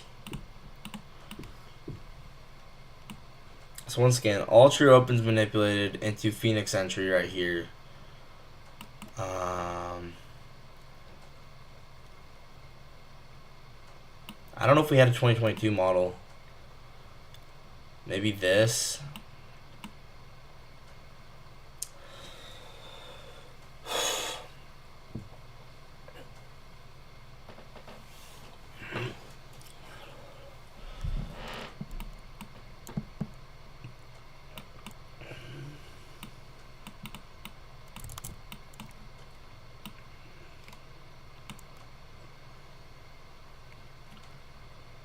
So 15-minute breaker.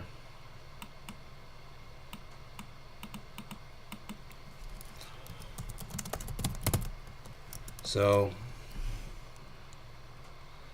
seeming like the low might be in here. We have, what is this? 90-minute or 22-minute SMT.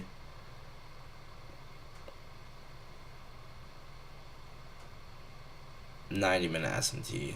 So we have 90-minute SMT here.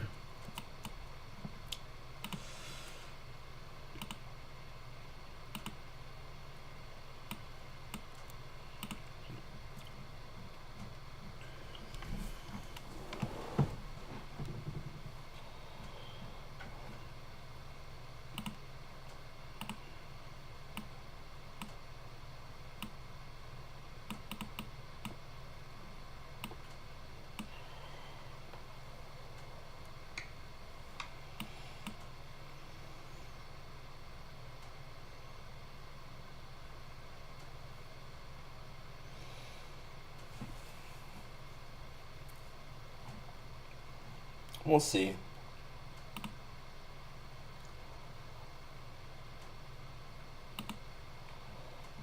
Okay, let's get rid of this 1 hour breaker.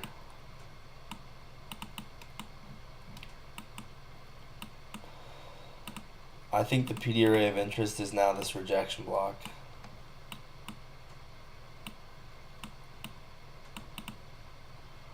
So market maker buy model.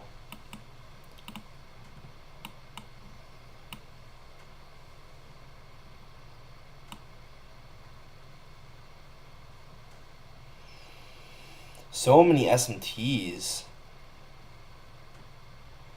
Who knows? We might just hold this 5-minute gap here.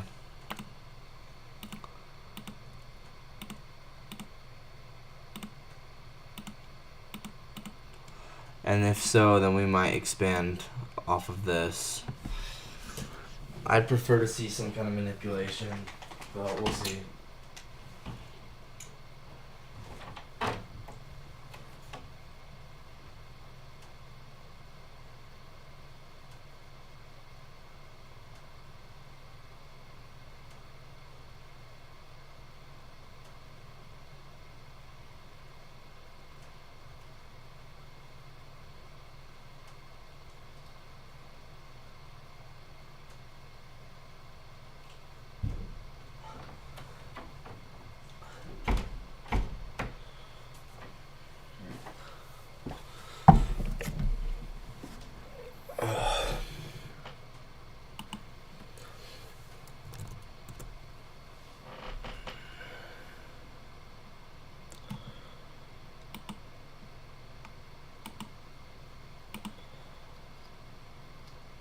Oh, nice. There's still 5 watching. It's pretty good. Okay. I want to clean up the chart a little bit, but I also don't want to turn off some of the indicators. I don't know. It's kind of complicated. I think we'll get rid of the dodgy one for now. We'll get rid of true opens.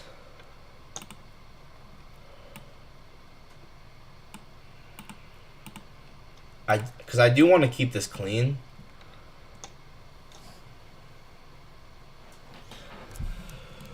Yeah, at this point, I guess I'm expecting a buy model here, right? Off of this breaker. This will probably be a fair value gap as well in the 15-minute. Yeah. So, let's turn this off.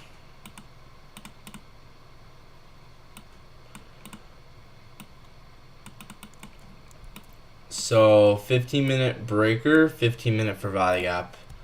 I think if we come down in here, get a low time frame model off of this, I'm looking for second stage distribution to the upside. Once again, I had the bias right from the beginning. Doesn't mean that it's gonna be easy to get in. We might just displace away. We might not come back to it. It's possible that we didn't need to come to the Reaper because this was all that was needed. And when you look at it like that, that makes a lot of sense actually.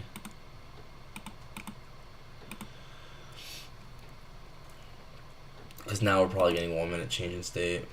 Then again, I would prefer us to come down, form a buy model. We might need to get this candle to close here.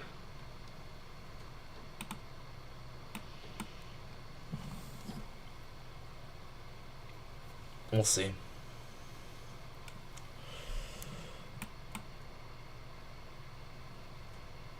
Still bullish.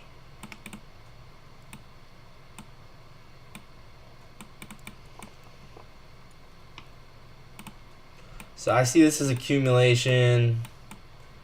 Then I see this as maybe the manipulation. So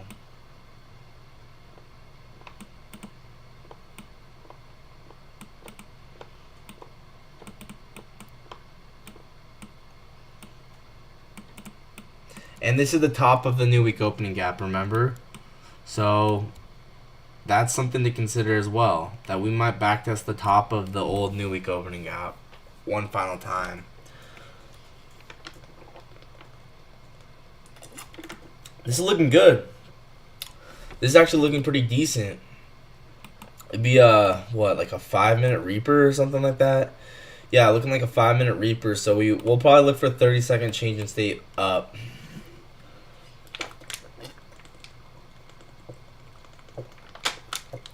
It's also this breaker here. So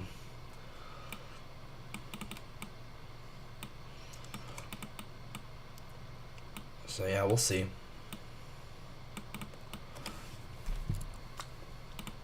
So possible accumulation. once again, I'm sticking to my bias. I'm bullish. I've been bullish. I wanted to see a Judas swing go a little deeper. Didn't happen. At this point, we've gotten clear signs that we're displacing. I mean, I'm trying to play devil's advocate. There's CRT on the 15-minute. Okay.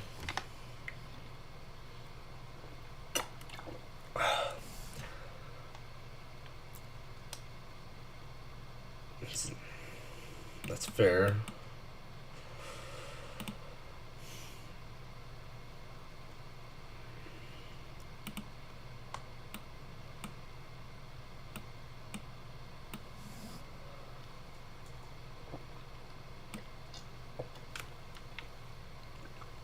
What are you guys thinking?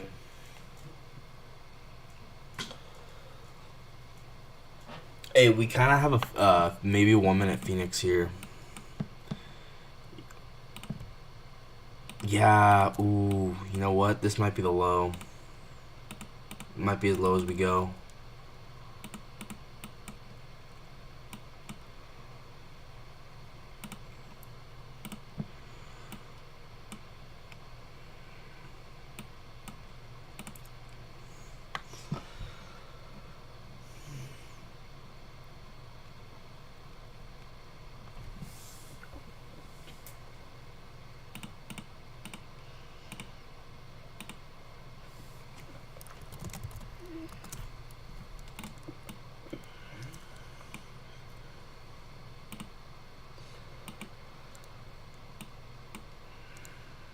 If this works out, that's crazy, but let's just go ahead and try it.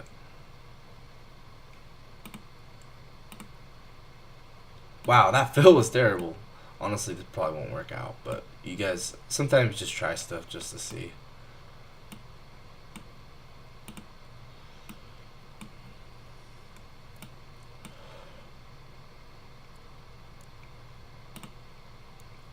A lot of weakness to the upside or to the downside?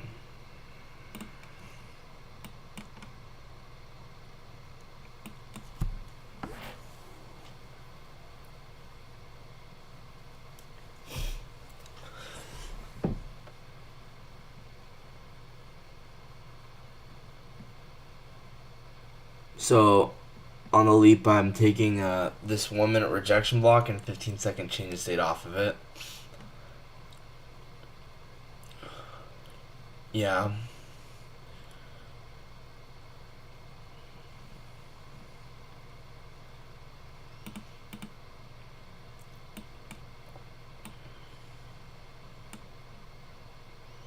I mean, as of right this exact second, but we might just be in a little consolidation before another second stage, second move higher here. Wow, that trade, I'm honestly kind of surprised that trade is moving up right now. Would not expect it really, but you know what? Yeah, it's cool, I guess. So we kind of have Magneto effect here, where these new SMTs are pushing price to the old SMTs. You could make the case. I think we're in accumulation right now. I'm not gonna lie. This whole thing does kind of seem like accumulation, but we'll see.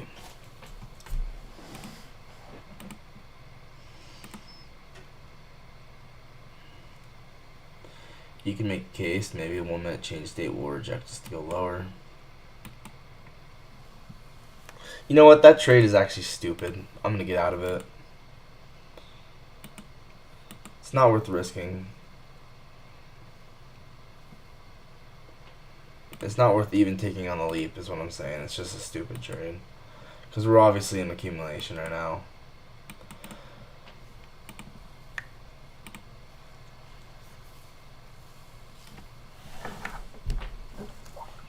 Oh, man. You might be right, Javier. It's possibly a 2022 model here. We obviously have a fair value gap that formed after breaking structure and sweeping liquidity.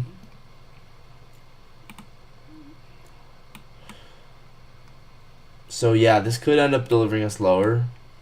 We got sequential SMTs, or I mean stacked SMTs. I actually do want to try this on the leap now. Whoops. No, let me in. No, I was gonna short. I was just about to short on the leap. No, I was just about to. Oh my gosh. It didn't let me short, huh?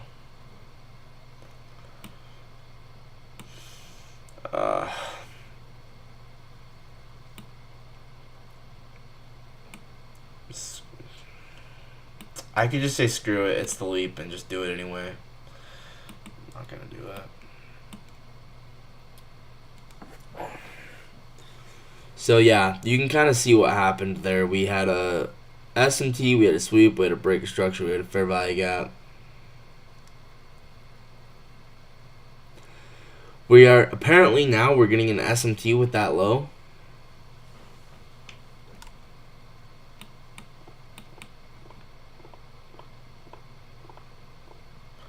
You enter 25.356 for shorts or for longs.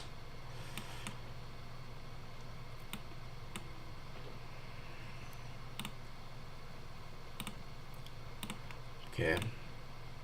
I want all the indicators on now at this point.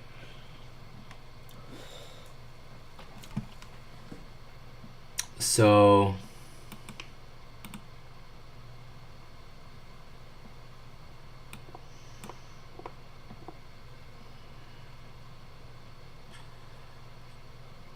shorts. Nice.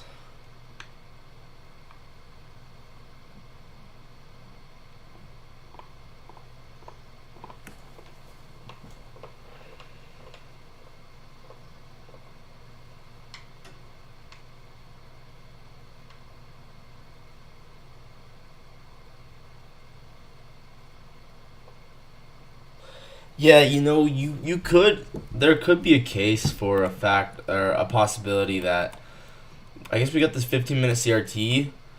There could be a pretty strong case that we end up just crashing right back through to go lower. Yeah, now we look at this 15-minute CRT delivering from that halt void. That seems like the most likely scenario at this point. So let's switch our bias to shorts with this 15-minute CRT. Unless you guys, what do you guys think? Unless you guys really think we're bullish, I don't know. Probably at this point, I think we're bearish.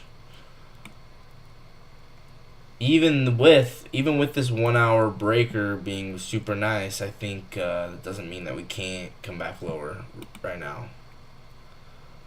So we have a 15-minute fair value gap here. So we might just look for 1 minute change in state out of this, the downside. It is honestly looking like we're gonna. It's looking like a sell model. I'm not gonna lie. It's just looking like a sell model now at this point.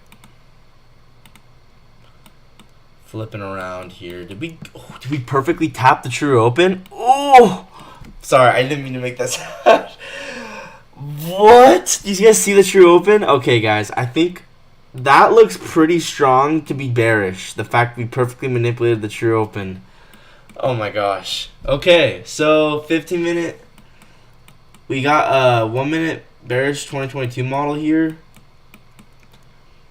Let's wait for the Dodge indicator to kind of give us something, and then from there, I think I'm just gonna take it when it gives it, because I am at this point I am bearish. I'm curious if it's gonna alert this this inversion.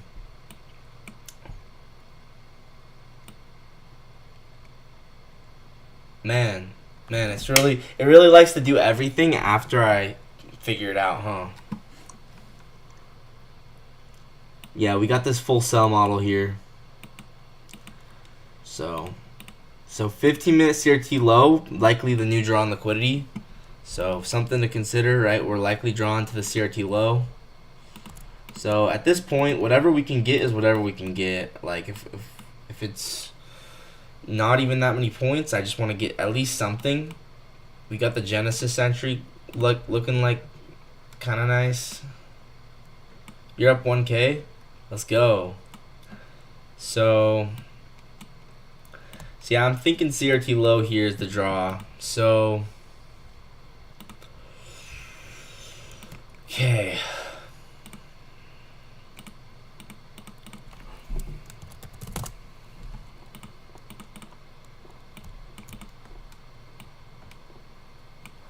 Dodgy indicator went off on the 2 minute. I don't like that. I don't like that.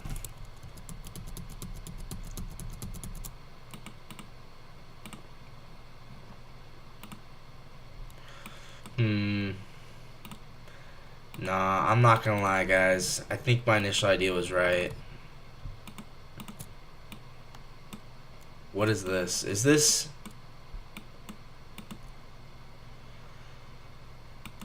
Hold up. Yeah, let's see. Let's see how this 15-minute fair value gap, or this 15-minute candle responds to this fair value gap.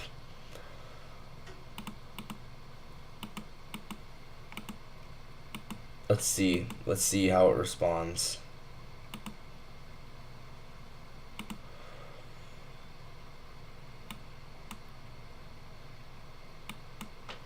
Yeah, we might be getting AMD back up now.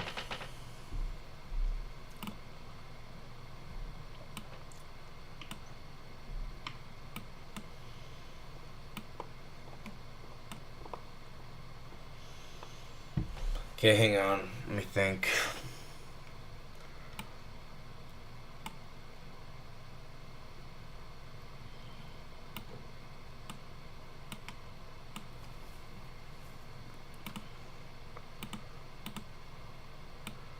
Oh, we tapped the end dog. That's why.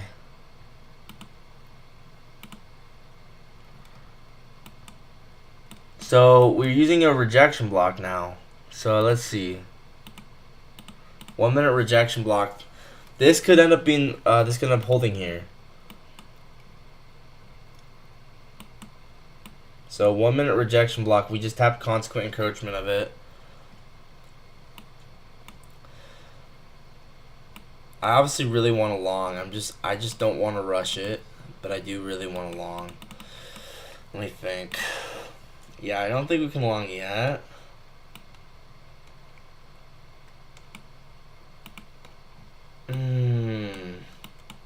Yeah, look at this end dog here. Look at the way we moved off this end dog.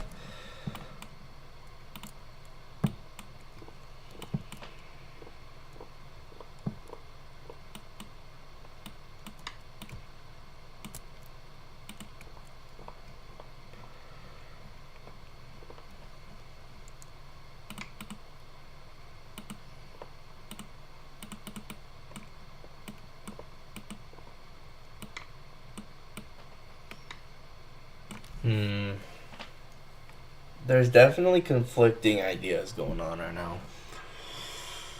Tricky. Might just need to wait for something more obvious.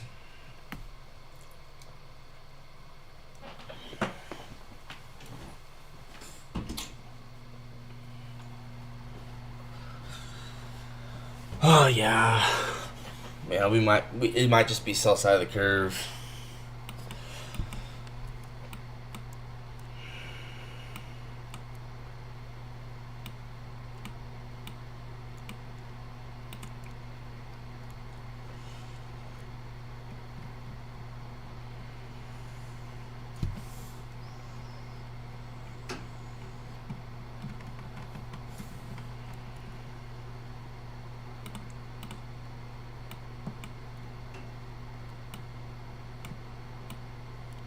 Inverse fair value gap is formed on what? 10 minute?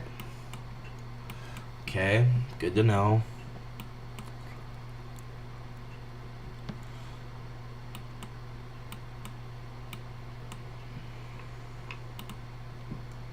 $15-minute did not inverse though.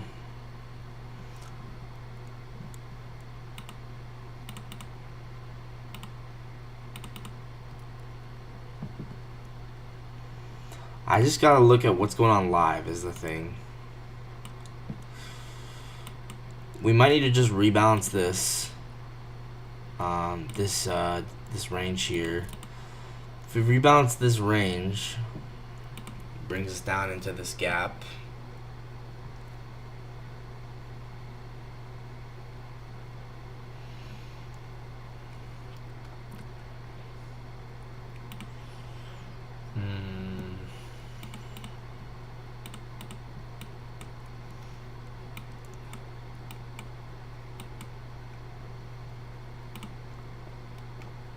It's still on the higher time frame. It still looks like somewhat bullish. Obviously, we have this breaker that's really, really nice, guys. This breaker is really, really, really nice. Like this is what like smart money is looking at, is this 1 hour breaker.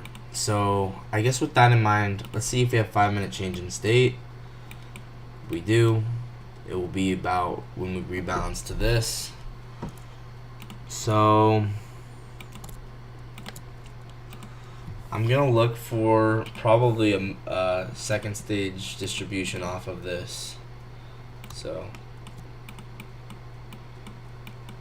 would love to see if we're in a dealing range real quick, because I'm curious if maybe this forms the low. Bro, my stomach's killing me, yo. Yeah, bro, this is like it's hard, man. Trading's hard. But you gotta do what you gotta do, dude. It is fitting in the it's perfectly fitting in the dealing range.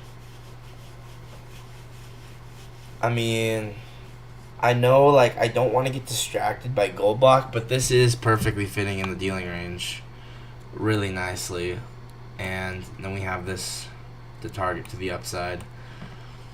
So okay, I know you can make the case, but that it's just gold block. It doesn't mean that much, but this is pretty nice, right? The OB is sitting right in the OB. That this gap is right in the gap partition. So there's a case to be made. We accumulated, we manipulated again. I'm thinking the move will be going up out off of this. We have a 1 minute, so this 1 minute breaker is kind of what I'm looking at this point. We got S&Ts all over the place going bullish. S&Ts all over. 1 minute breaker. I like this breaker. So I think the move will be 15-second change in state off of this, especially if we tap. Bro, I can't even see. I can't even see anything. My eyes hurt.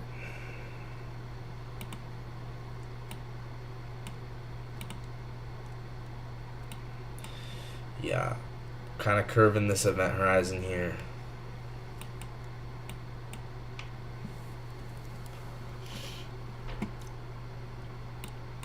Yeah, maybe I should stop putting so much trust in gold block, bro.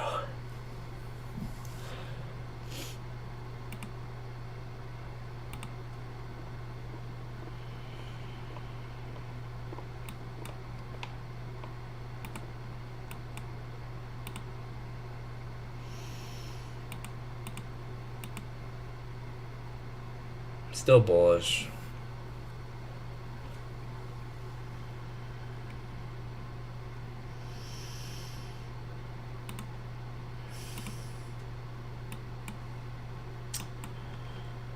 It's just all just back testing this new week opening gap is kind of what it's feeling like to me.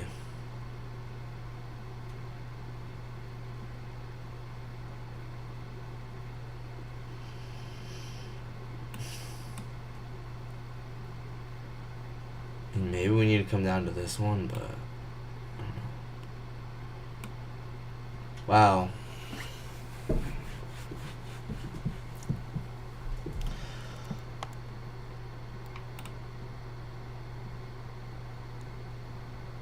All right.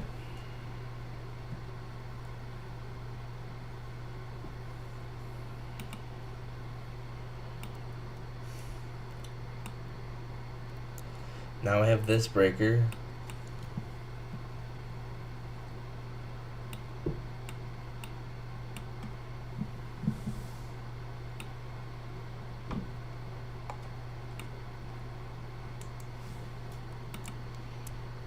Oh, what is this? Wait. What is this? What in... Yeah, look at this freaking Reaper, bro.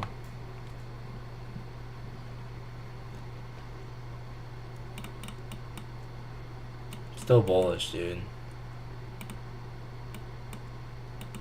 Might just go ahead and try this.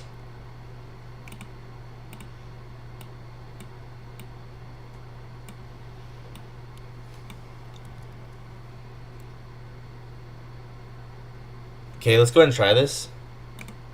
Order filled. If we get a retracement, I will enter on personal as well, but going and trying this 30-second IFG. Alright, I'm in. I will go break even if we run back into this consolidation, I guess.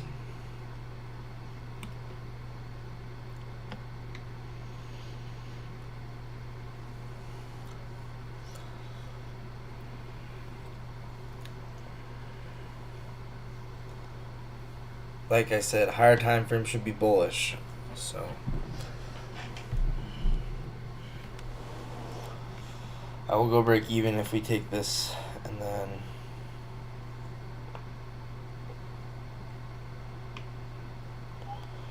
we'll see. Unfortunately, could not take this on personal because of obvious reasons. The size would be too big, so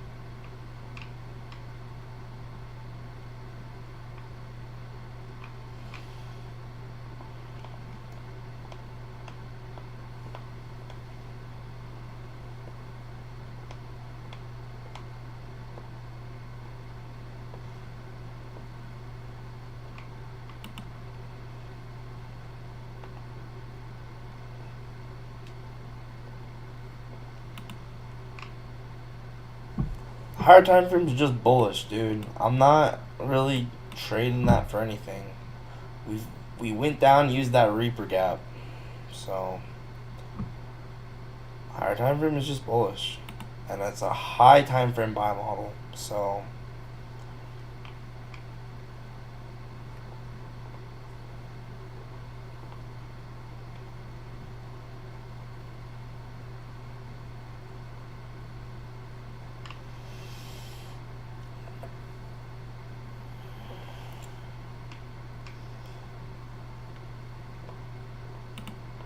okay, so we can go break even here. This is fine. So I just went break even.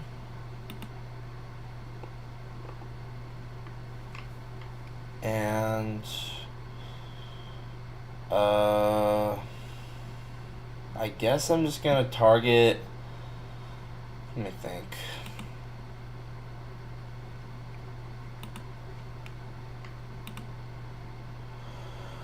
I guess I'm just gonna target 4 projections, because I don't know, I think we're going higher, man. Maybe that's a little aggressive. Let's just target 2 projections. Let's just target 2 projections and then call it a day. So I'll just go target 2 projections.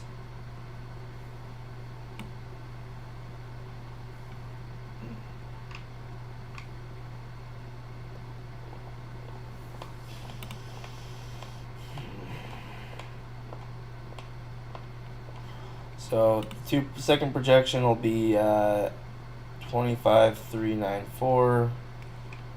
So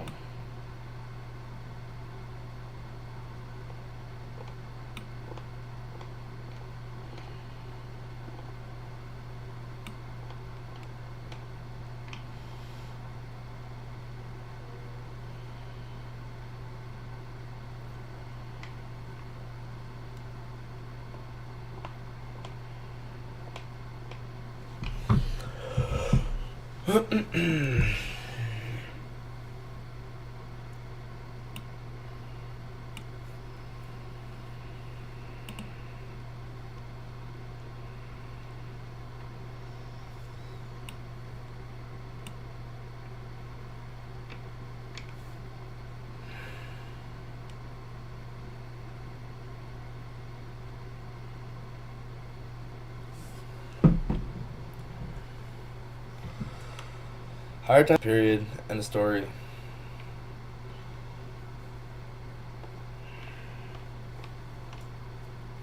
If it's break even though, that's fine.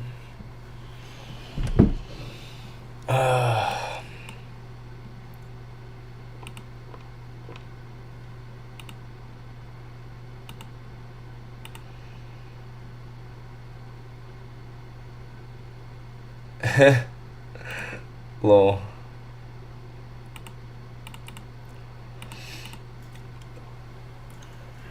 Yeah, I'm in longs here.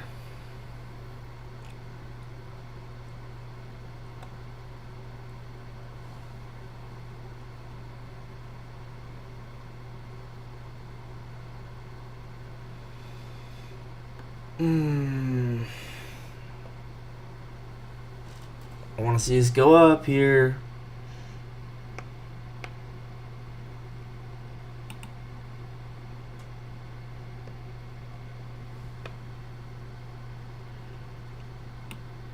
I'm actually going to have stop at 312 because I do think that's where the stop should be because the 30-second inverse at that exact spot. So I'm going to put it, that's where my stop's going to be, is 312.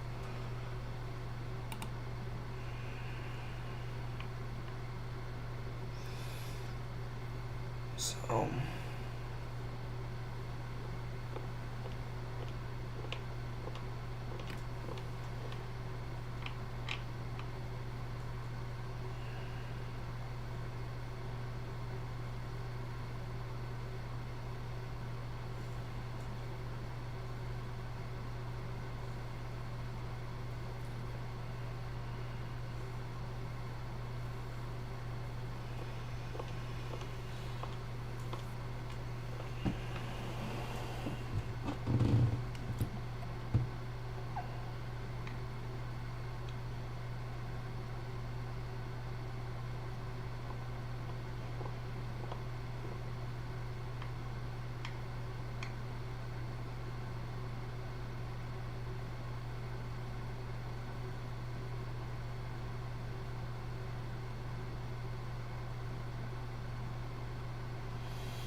we're getting SMTs.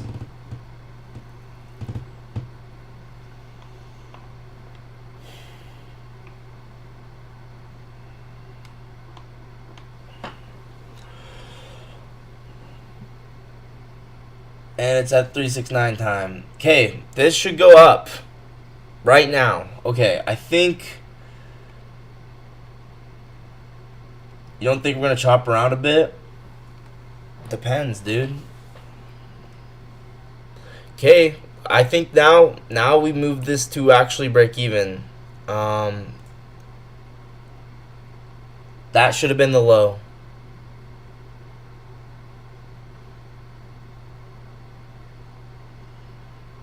That should have been the low. I'm gonna stick to that. I have conviction that should have been the low now. So I'm gonna have break even. We just formed that SMT, the low time frame one.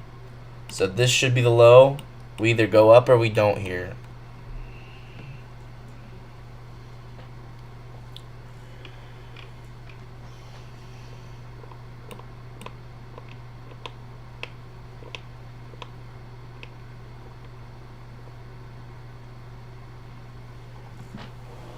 Alright, I'm at break even. I'm going to go on a little walk. We either go up to there or we don't. At this point, It doesn't really matter to me. I already, yeah. That was smart to put break even where I knew that I should have break even. Does that make sense? That was smart. Okay. Yeah, I'm just gonna walk around a little bit.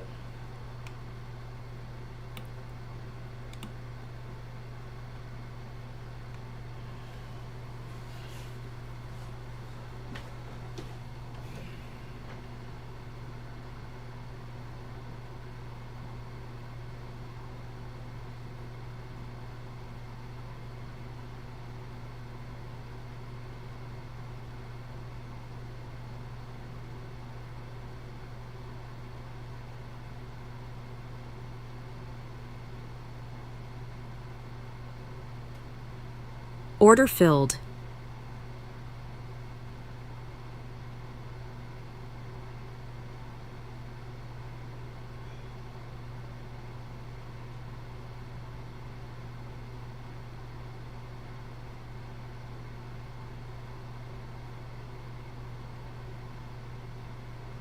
Alright. I break evened out, huh? Yeah, I'm break even. There's gonna be a lot of journaling today. That's for sure.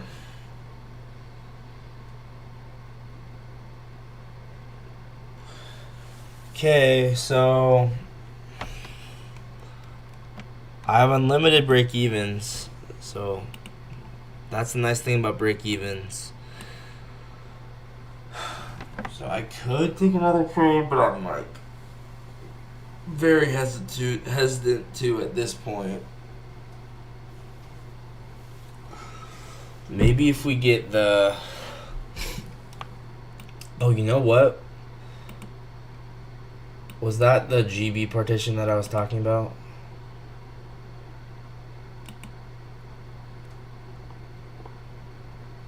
Yeah, I think we just gotta keep... I want to stay on the charts. I still think this is a buy model. Not...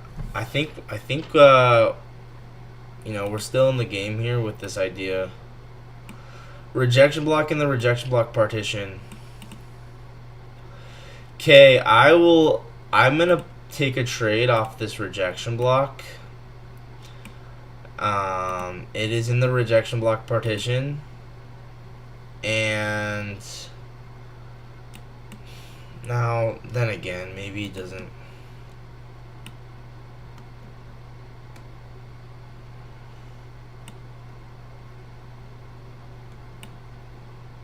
It's delivering off of the Reaper gap, though. How's the...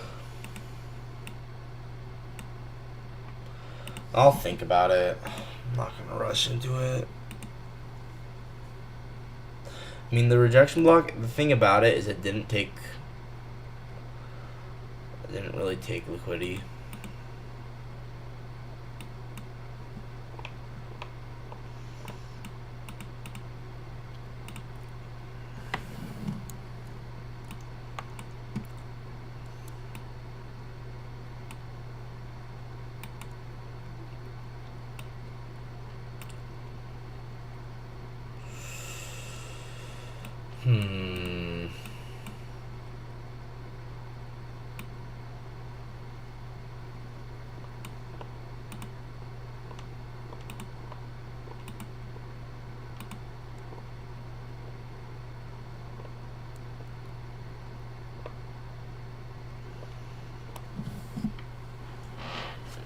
Dang, bro. Now we go higher?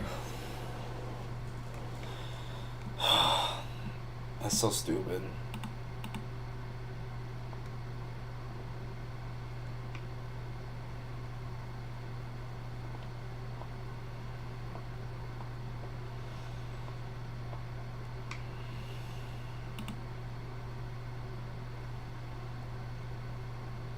Yeah.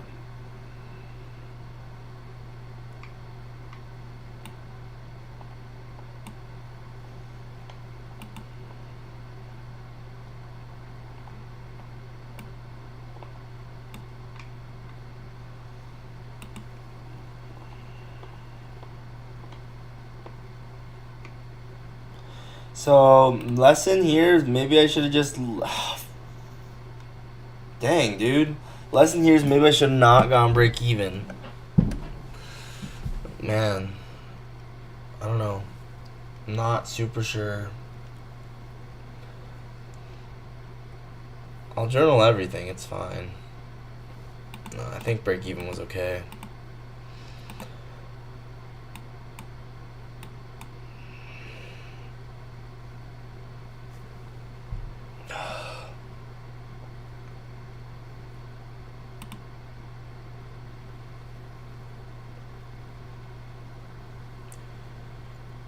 Grinder FS?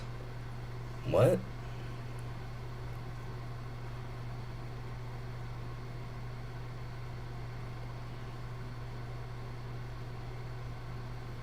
Oh, yeah.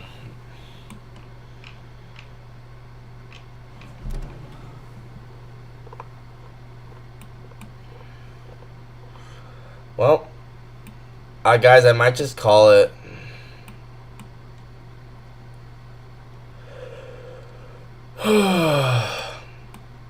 It's tough, man. It's tough. This was really good price action. I mean, objectively, this was really good price action. I just mess up and I suck. I mean, this is really good price action, obviously. Like, SMTs all throughout here. We have a buy model, and then within that, we have another buy model, and it's all really obvious and documented. There we go. The TP would have gotten hit. Dang it, dude. Alright. I think maybe I'll just start journaling. Dang it, dude.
Alright, so I'm now going to journal and reflect on the 3 trades I took. So, the 3 trades I took. By the way, check out that precision off that Reaper gap. That's why I really like Reaper gaps. And I don't know why other people don't, but it's not up to me to try and explain it if they don't get it. Okay, so the 3 trades I took. Let's go back in time and really take a look at what happened here. So, yeah, I maybe should not have taken the second trade so fast after that first trade. I think that was the big mistake. I jumped into a trade. So the second trade was a loss. I jumped into it way too fast, bro. I jumped into that second trade way too fast. So we'll go through each of them. So the first trade was this 2-minute IPG. And we had a bearish SMT with this high. So I wanted to see a Judas swing. So we had a rejection of this rejection block is what it was.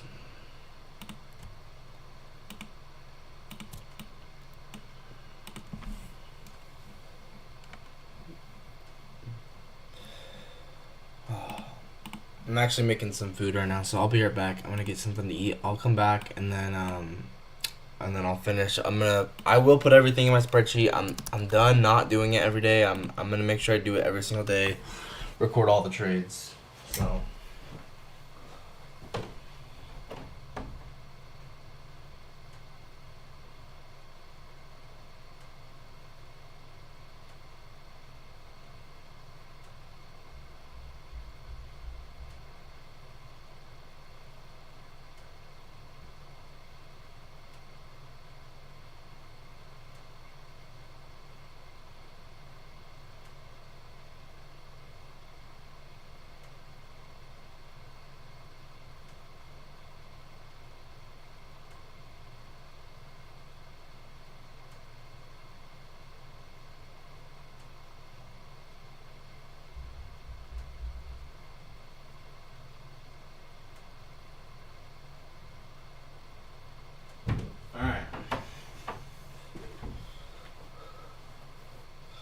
You took the same trade as ICT? Good, bro. That's awesome. Okay, so first trade.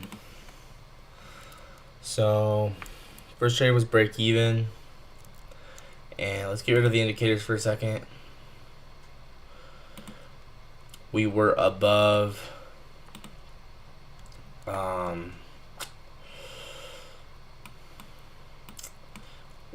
midnight, above 7:30. I think we were above the low time from true opens as well.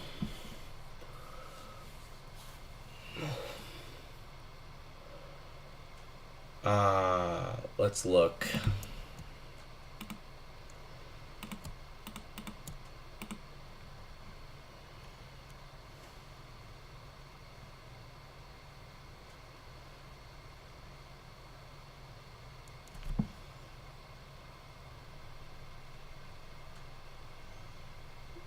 $9.22 is the 90-minute. No, we hadn't had the 90-minute true open. There, see, maybe that might be important. Yeah, I'm definitely learning some stuff from this, actually, now that I'm looking at this. There's quite a few things.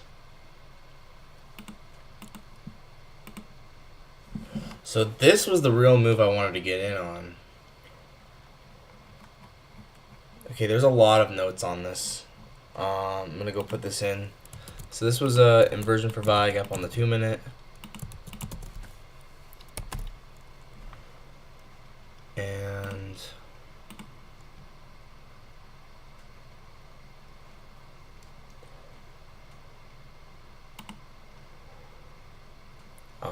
so I'm just going to start taking some notes. So there were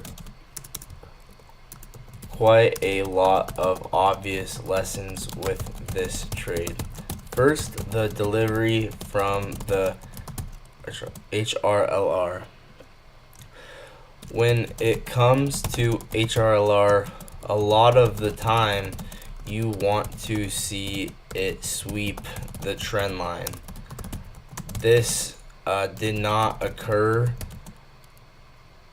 for this trade, but then it did occur later on, which is what I wanted. So lesson is, if it's not a true sweep of the HRLR trend line, it might not be true manipulation. You stream every day? Yes, sir. Yes, sir. So I'll show you guys what I mean in just a second, but I'm still making some food, so hold up.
Okay, so essentially, Ice-T was watching Tanja and JadeCap commenting and commentating. That is so funny. That is so funny.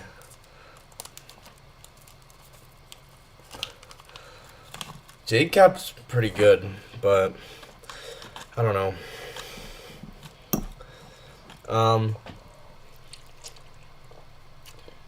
So what do I mean by we didn't really actually get manipulation with this high resistant liquidity? Well, let's get rid of this because it was a short trade in anticipation of the Judas swing, right? So here's this high resistant curve. If this was true manipulation, it's going to sweep the high resistant curve. And you can see that occurs right there.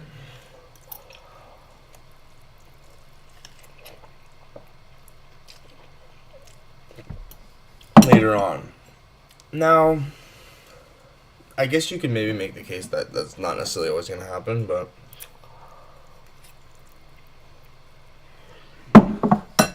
here it did, right?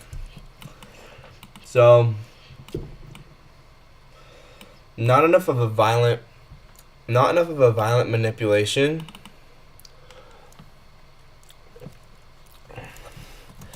Although, to be honest, I don't think that is truly necessary for it to still be a HRLR trade.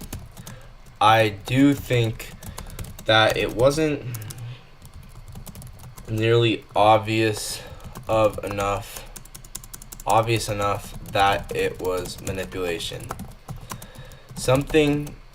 That is something that I need to get better at waiting for?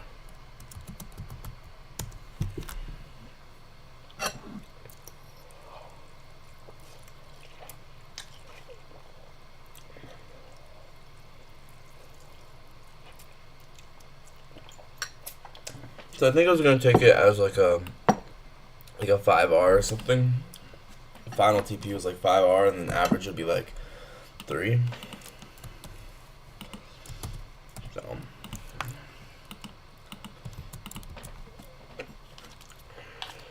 okay, post trade approval. What do I think? Post trade approval or not? Honestly, it's kind of a weak trade. I'm kind of leaning no, cause like what? I don't know. Yeah, it's kind of weak.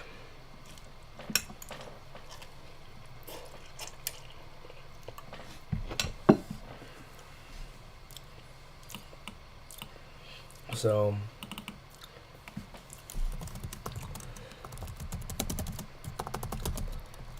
I'm leaning no because manipulation was weak and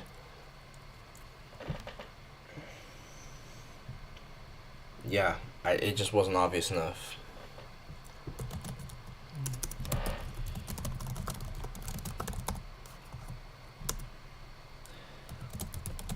Even though I was expecting the Jew to swing, which was correct.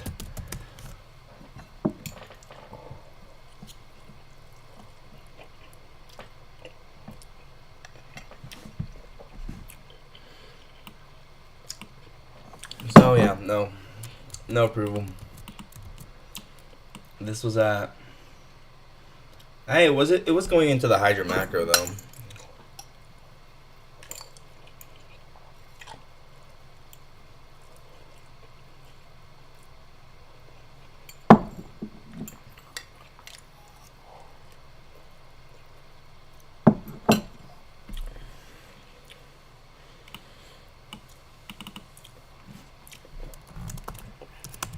So a couple good things about the trade were I was anticipating the Judas swing, which was correct, and also it was during the Hydra macro.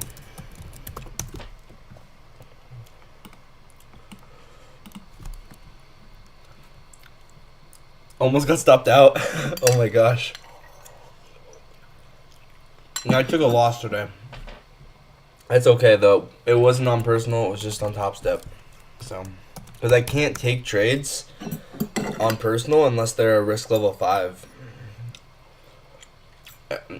You might not. You probably have no idea what that means. But I have sticky notes that tell me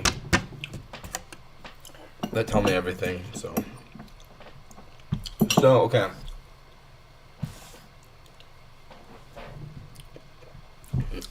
There's one trade down. Let's go ahead and screenshot that.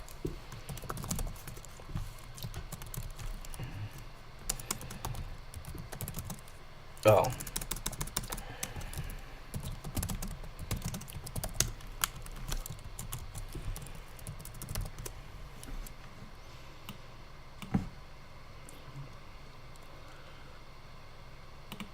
So I think we were delivering here. Let me switch back to the screen.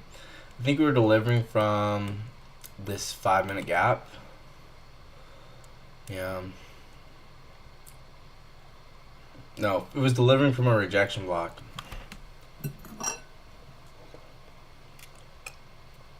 I'm not gonna lie, guys. Gold block actually did play out. I was completely right about that. The GB range, I was actually right about that today. You can see how we used it exactly as I would have, exactly as I thought.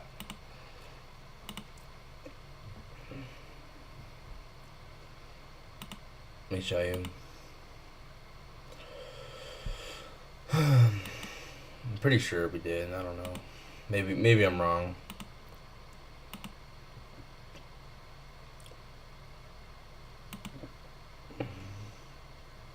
Might have, I think it was the higher one up. Yeah.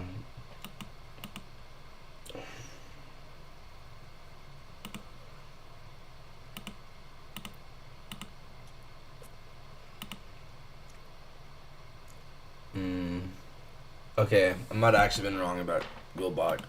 It was not as obvious as I was thinking. But we swept liquidity. Yeah, we swept liquidity down here. Then we kind of used the order block here. But anyway. Hey, we are getting this retracement. I could take another trade. But wait a second. Did we use the first presented for value gap? No way, bro. It all makes sense now. There's a freaking superstar gap. Haven't seen one of those in like 4 months. No, 5 months. You guys remember the superstar gap video? Dude. I haven't seen that in forever, bro. I haven't seen a superstar gap in forever. You guys remember superstar gaps? Basically, it's when it's the first presented for value gap and the Reaper gap as the same for value gap.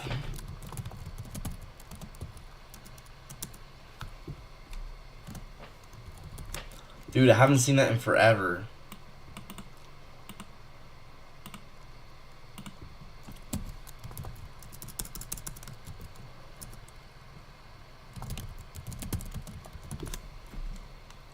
Dude, that thing is so rare.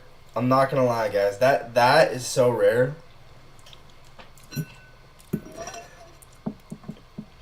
I always forget about that thing.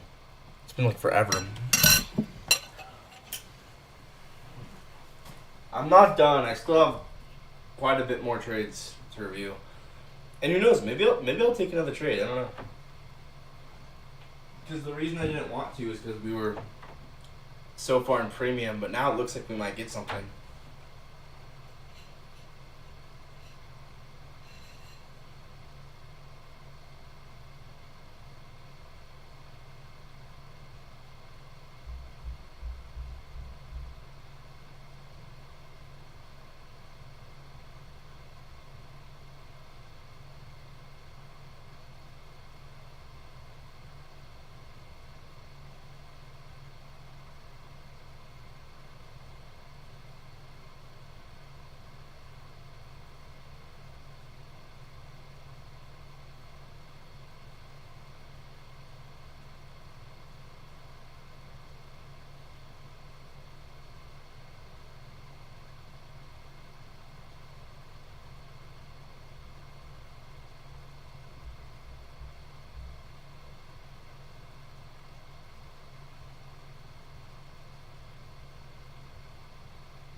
Bro, I think we're gonna get something.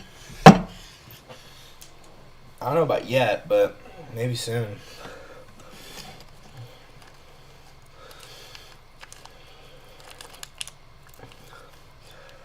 Superstar Gap went crazy today. Holy. Superstar Abyss right there. Well, I don't know if I'm calling it that, but change in state off the Superstar Gap. Or no, inversion for value gap off the Superstar Gap.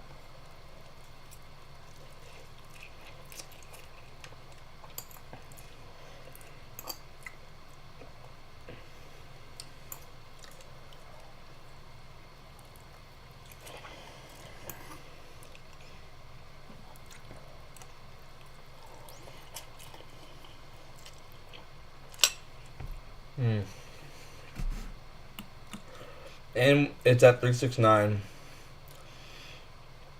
1035. Wow. Wow, that was perfect. I'm not gonna lie, that's crazy. That is actually so insane. Right at 10:35, we get that 15-second inversion for value gap.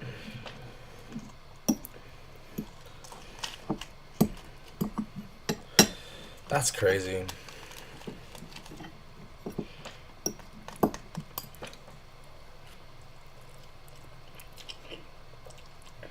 Like, I wish I could just tell myself, like, yo, we're gonna get right at 10:35, which is a 369 time. We're gonna get an inversion off the superstar gap, and then I'd be like, oh yeah, I know what that is, and I'd take it.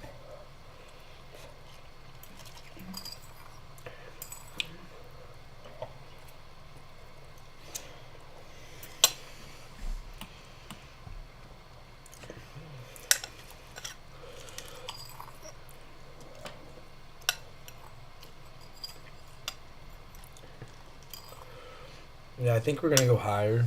I mean, I don't know about right now, but long term.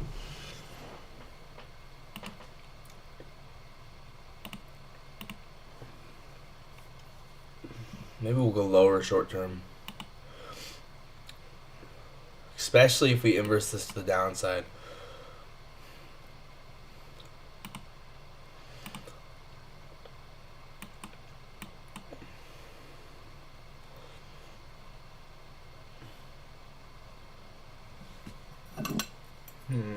Man, I still have a lot of journaling to do.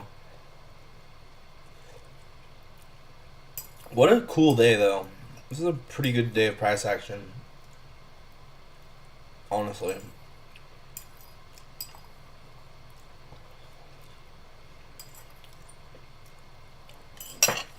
So we're going to have to make a new name for when you get a line time from change in state off the superstar gap.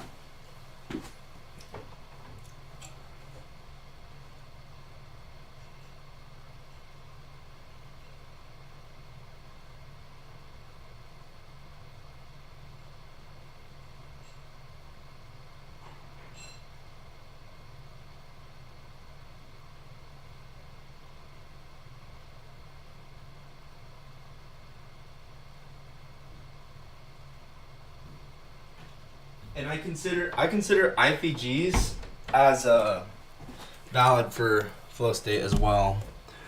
Dude, this actually might, man, this might actually go. We got SMTs here. We might actually go way higher here.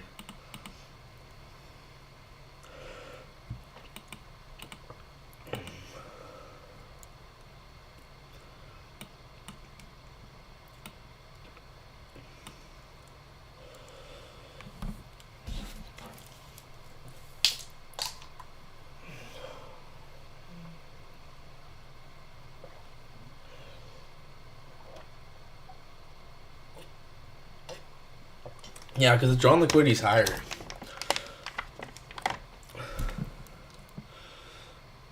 Right? We obviously we used this breaker that I said was really nice, that I loved, where we got a reaction off of it. We got SMTs. We're continuing off of this breaker. I think we'll continue higher. You know what? I might take another trade. Maybe. We already have a candle that are showing respect to this. So this is CRT right here. So I guess anything below this is going to be Genesis. So I want to see maybe it's come down. Get a low time from entry down here. Yeah. We have SMT.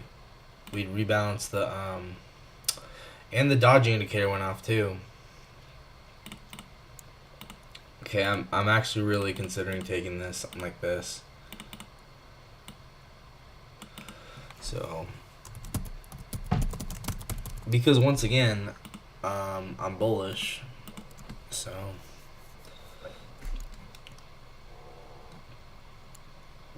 something like this where, what is this, a 5-minute Genesis entry, so like 30-second change state out of this.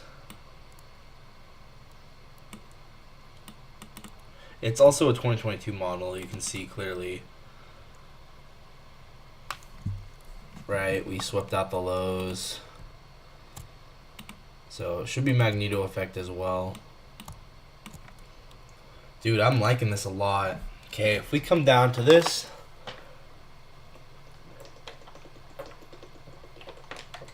I'll definitely consider trying it.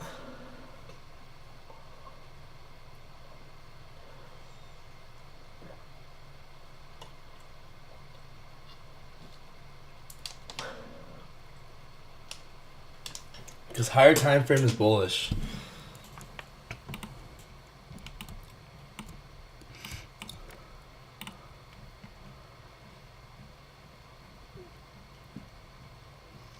Man, higher time frame is actually very important.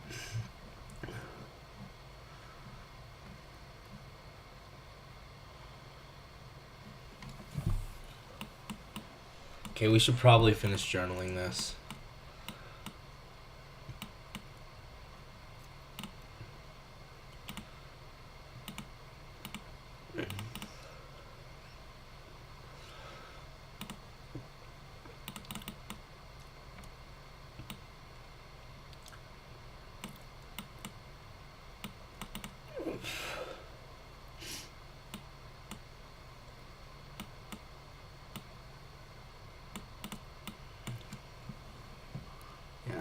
This is a good spot to go break even, at least. Well, yeah.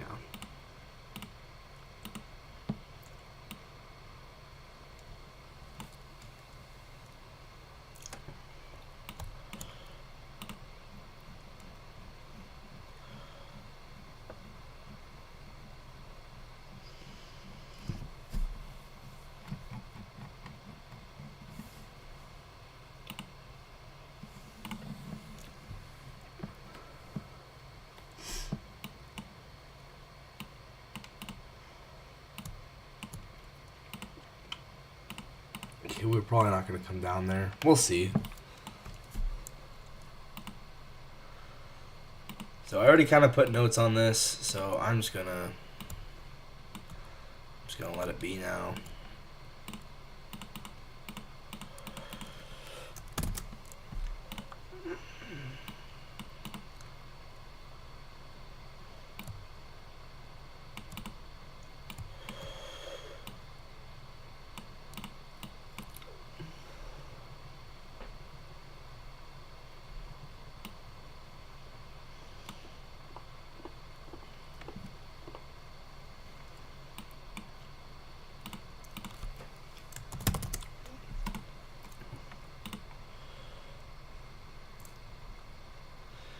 Yeah, and then the next one was even worse. The 30-second.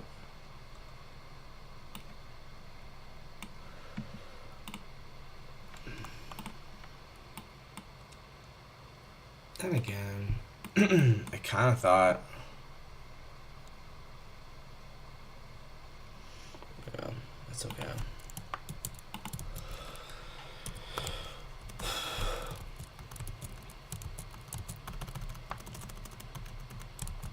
So I'm gonna put some notes on the 30-second one, but first I'm gonna save this. So this was like 9:22, right? Yeah.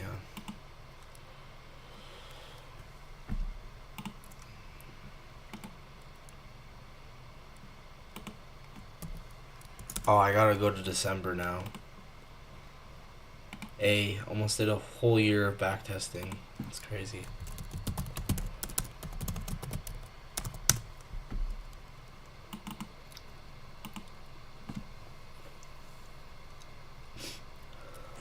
So 9:22 inversion for value gap, 2 minute.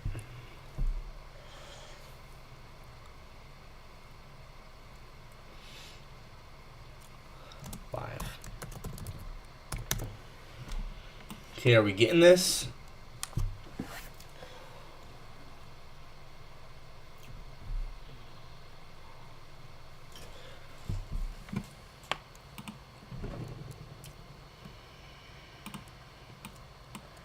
It'd be really cool if we got this.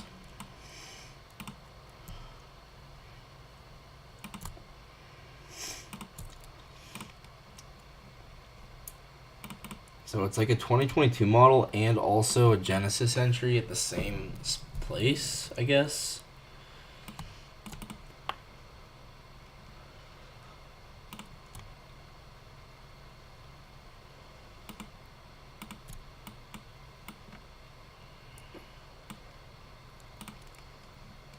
So I'm watching it.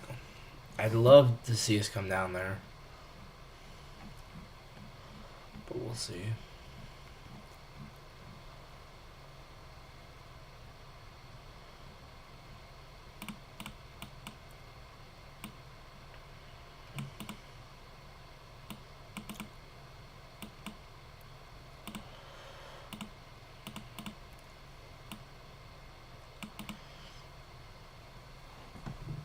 Alright, well, it's playing out. Okay, so this one I was just going to target like 1.3R, and that just got stopped out, so that was a loss, and then not giving it post-trade approval because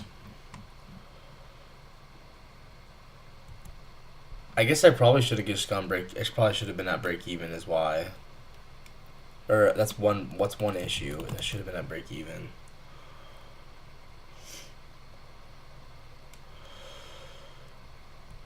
Man, I actually should have been at break even on this. I'm gonna put some notes in here. So I should have given myself a little more time after that last trade I took.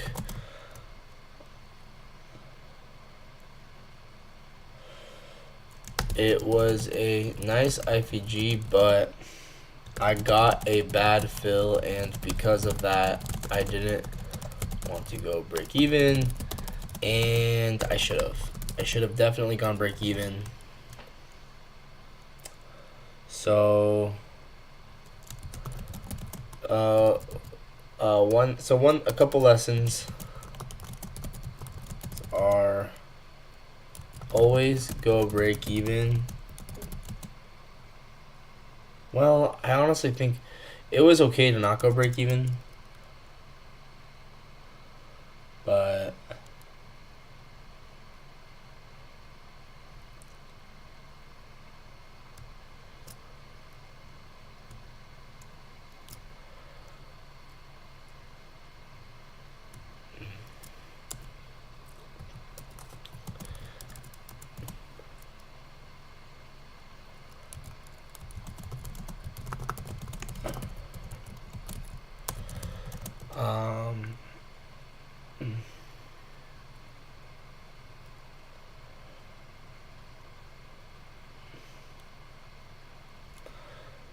I think I should have been a little more patient and aligned time and price a little better.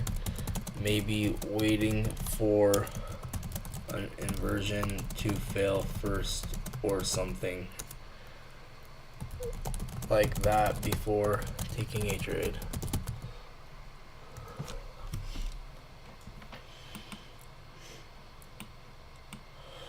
I don't know if we're gonna get filled down there, and even if we do, it's gonna be quite a big retracement. Oh man.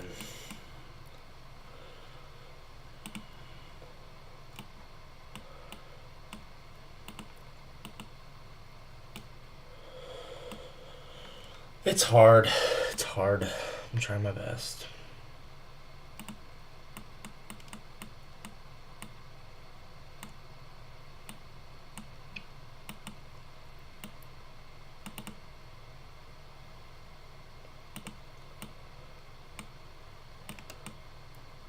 Pull back to Genesis can only hope.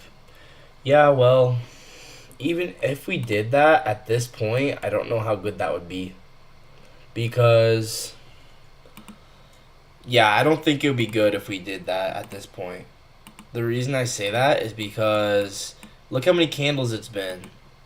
Look how many candles it's been since we got the CRT. We got the CRT right here. It's been 1, 2, 3 candles of distribution. Why are we gonna come all the way back? At this point, nah, I don't think it's even valid anymore, personally. So I would have liked to see us wick into this, like right as soon as we got it. So that's honestly, I would just say it's not valid anymore. I do think the drawn liquidity is pretty clear, pretty clearly this high now because of the CRT, but I just I don't know, not much to say other than I'm trying.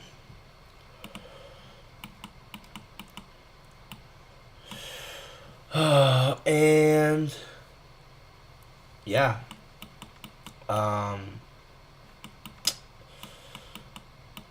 yeah, like I said, we're probably drawn up to this high, and at this point, we're just gonna continue to draw up to way up here because once again, it's just a big buy model off of this highest up close candle of this breaker before this giant move lower. That's what's going on right now.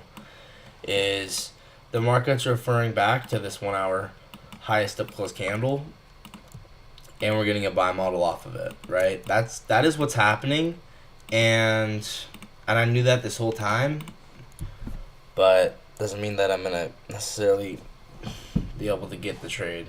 And I tried, but whatever, messed up, I guess.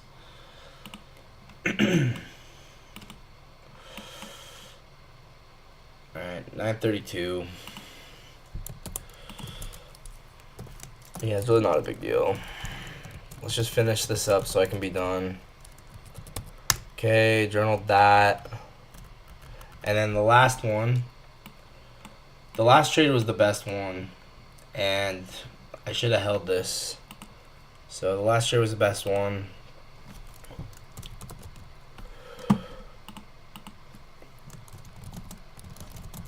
Trade was the best one.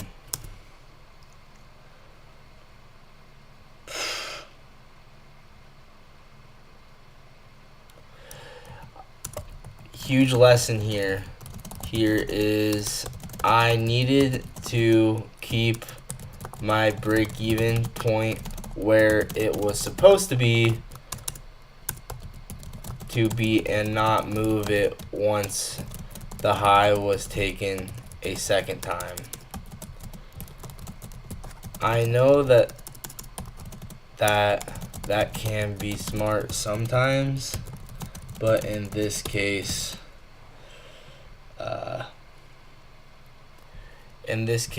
the trade was worth the risk, and I should have stayed in without going break even.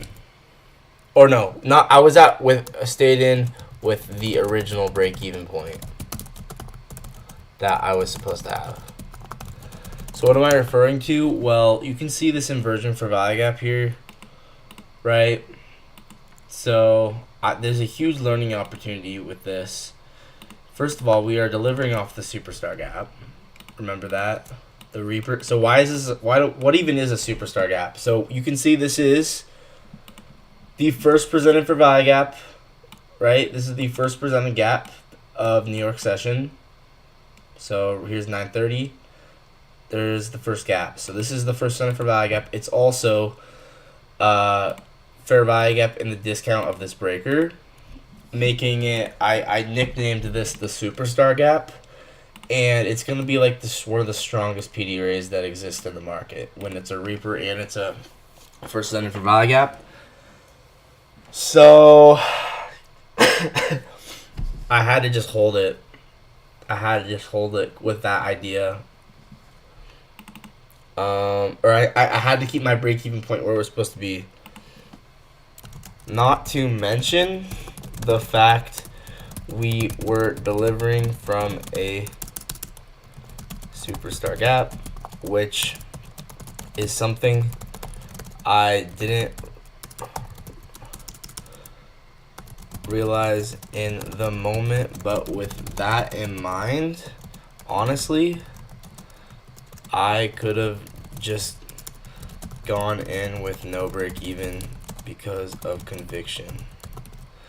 But for sure, I should have kept the original break-even point and not moved it. Because the issue was the break-even point was actually slightly in drawdown for me, but I had to keep that. Anyway, that was the trade of the day. I took it. And I needed to hold it.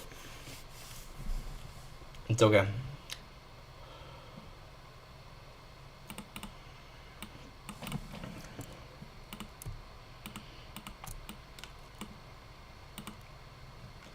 So, yeah.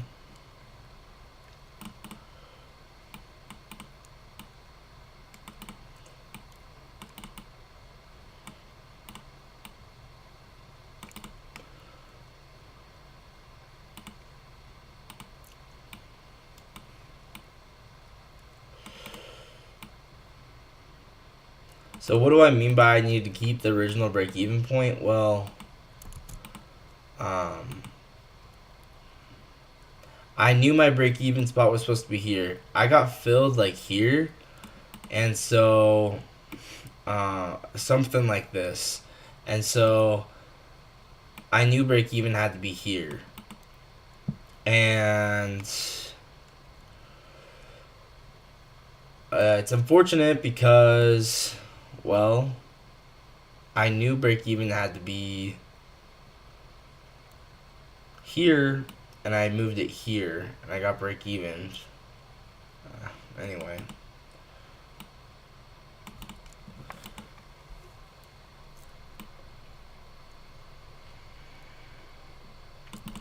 And then I was going to target 2 projections. So like this.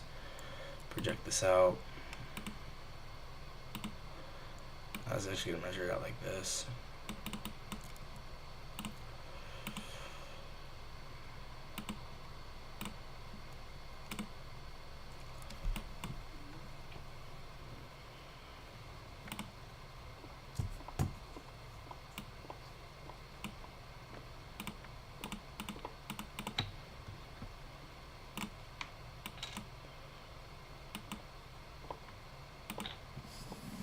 So you see what I'm saying? I technically took...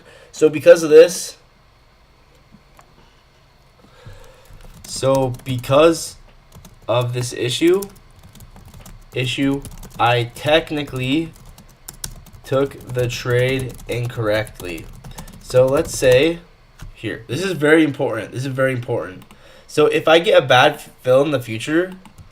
Say I get a bad... fill in the future. That sucks. I still need to have my break-even point where it was supposed to be, and meaning I will be stopped out slightly in drawdown, but there's nothing I can do about that. That it needs to be where it's supposed to be. So that's a lesson for the future about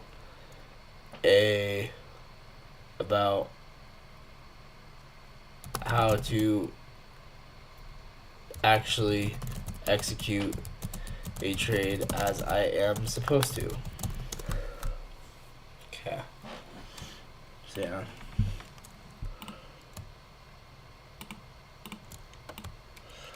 Dang, bro, this was such a good trade. And I freaking messed it up. I messed it up.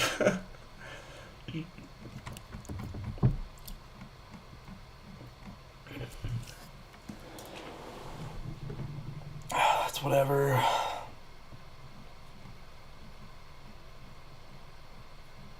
You can't see it.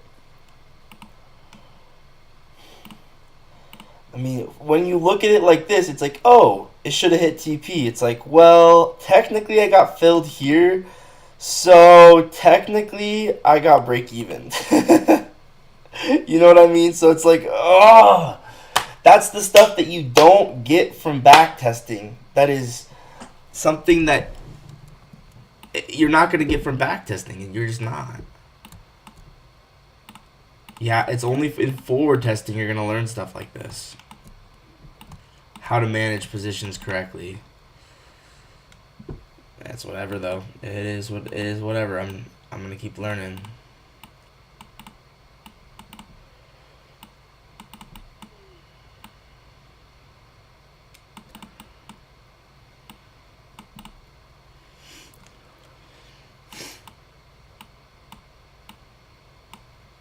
Man, that was a good trade. That was such a good trade, bro. Messed it up, man. Messed it up. It's okay.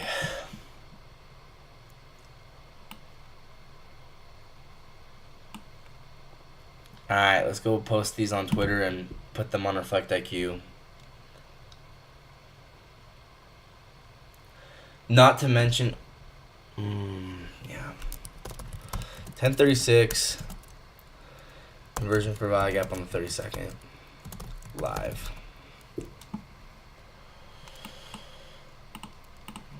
Okay, and then... yeah, I'm going to give this post-trade approval and take again. It was an awesome trade. And it would have been like 3R.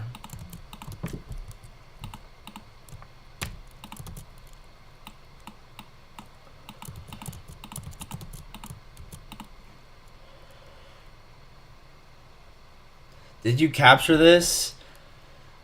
It's complicated, bro. It's complicated. So, yes, I did take this, but my fill was bad. So, let me show you. My fill was bad. So, I've got filled here, and you can see what does this change about the functionality of the trade. Because I got filled here, I get break-evened when I technically should not have been break-evened.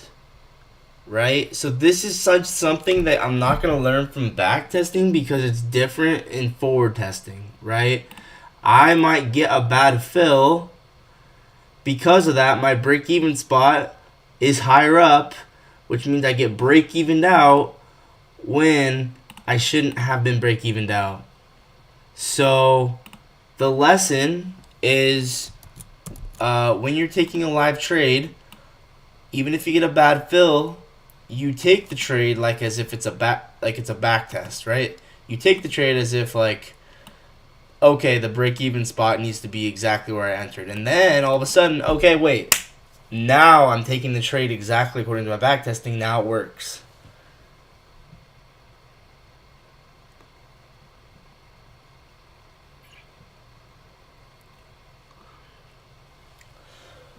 Well, break-even's fine. It's just this specific situation. I need to have break-even at this exact spot.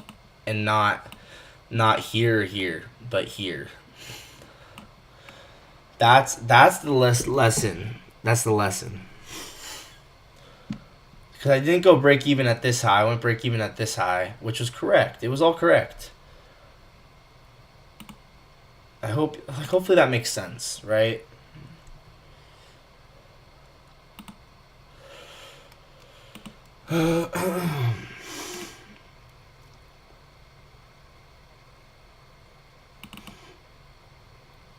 Alright, and then the other one. I just want to be done with this. The other trade was so... oh man, it was so bad. I should have had more patience. Yeah. Definitely not happy with this one, but it is what it is.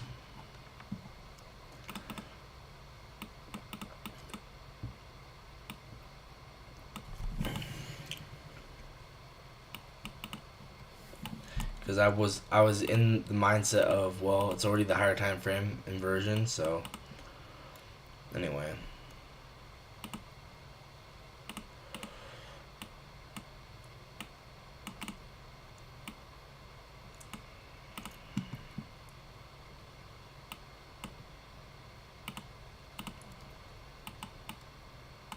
Okay, I'm basically done. I'm just gonna post on Twitter and then I'll be done.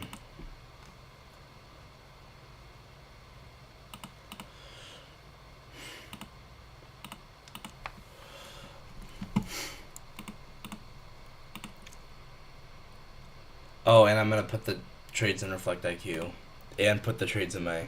Okay, there's a couple more things.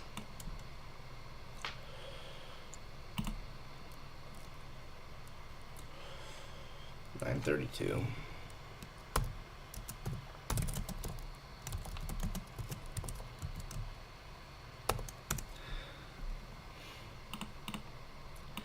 Yeah, it's really not a big deal. Right now, Top Step is evaluation of that is real account. I don't understand what you're asking. The Top Step accounts, they're in evaluation phase right now. So maybe I'll take a trade later in the afternoon today, but the reason I'm hesitant to do that because, I mean, obviously I wanted to get longs within here or here. I missed the opportunity once again, but it is what it is. Guys, I honestly have no regrets about trades I take anymore. I know it might say, like, post-trade disapproval and not take again, but in reality, I don't regret any trades I take anymore because I just know that I'm gonna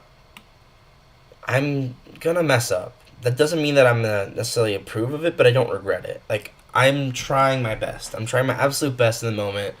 I don't regret it. I tried, right? I tried. No more constantly feeling regret, but I do want to learn from them. Does that make sense? So.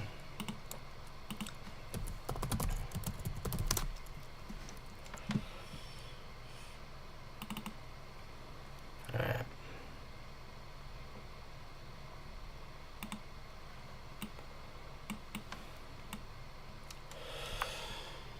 Okay, basically down here.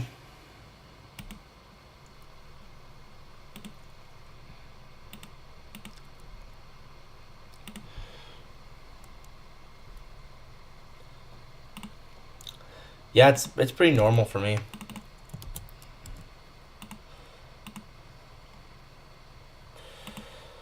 I don't like the red part's not what I care about. I don't care about the red. I don't care about the red at all. What I care about is when I mismanage a position or a trade that wasn't supposed to, or when I take a bad trade that I wasn't supposed to take, or when I mismanage it. That's when I get to the point where I'm like, well, that's not ideal. Like, for instance, I learned that, hey, in the future the break even spot needs to be where I was supposed to enter according to my back testing. Maybe not literally where I actually entered because that's not according to my back testing where the entry is.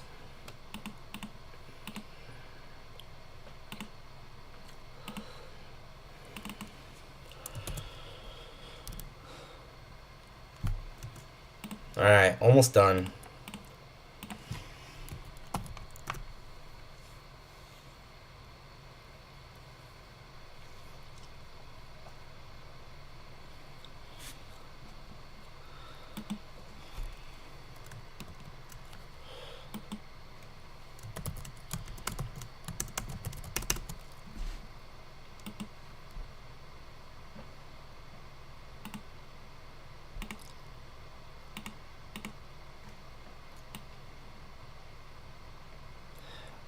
If I did take a trade, it'd be in the afternoon.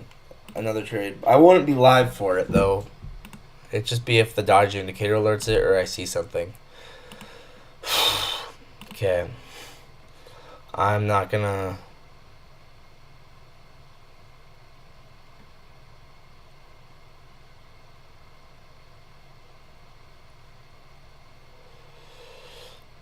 Bro, his 10 out of 10 gets 17 likes, bro. That's. Wait, hold on, you can't see my screen. Bro's complaint. Bro gets 17 likes on his worst video. Oh my. That just makes me mad. Like, I don't get 17 likes. Be grateful. In the first 39 minutes, too.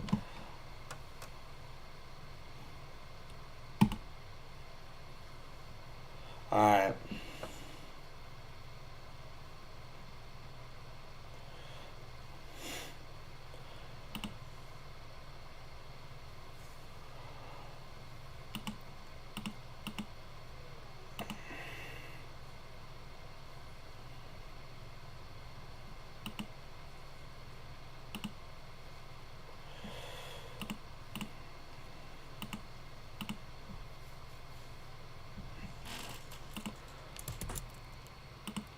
I honestly am sick. I'm honestly sick of journaling, but I'm supposed to. So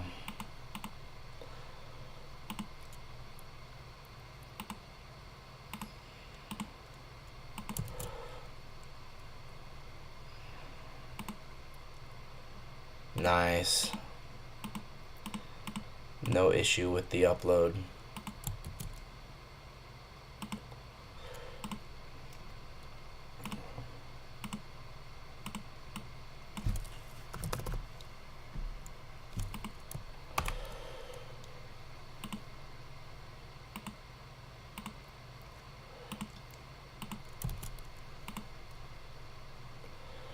But now there is an issue with it. Alright.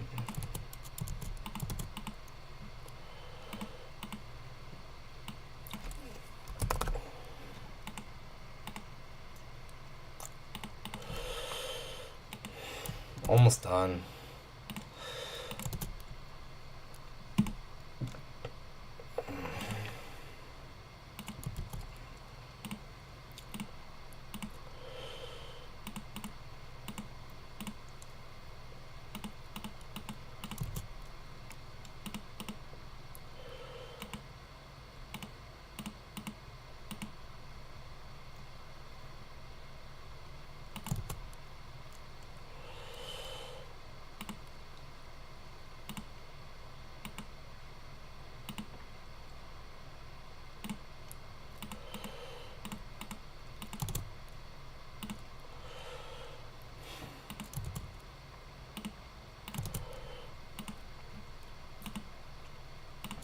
Okay.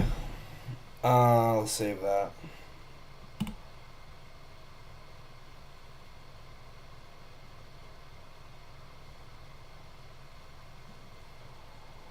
So these are the 3 trades.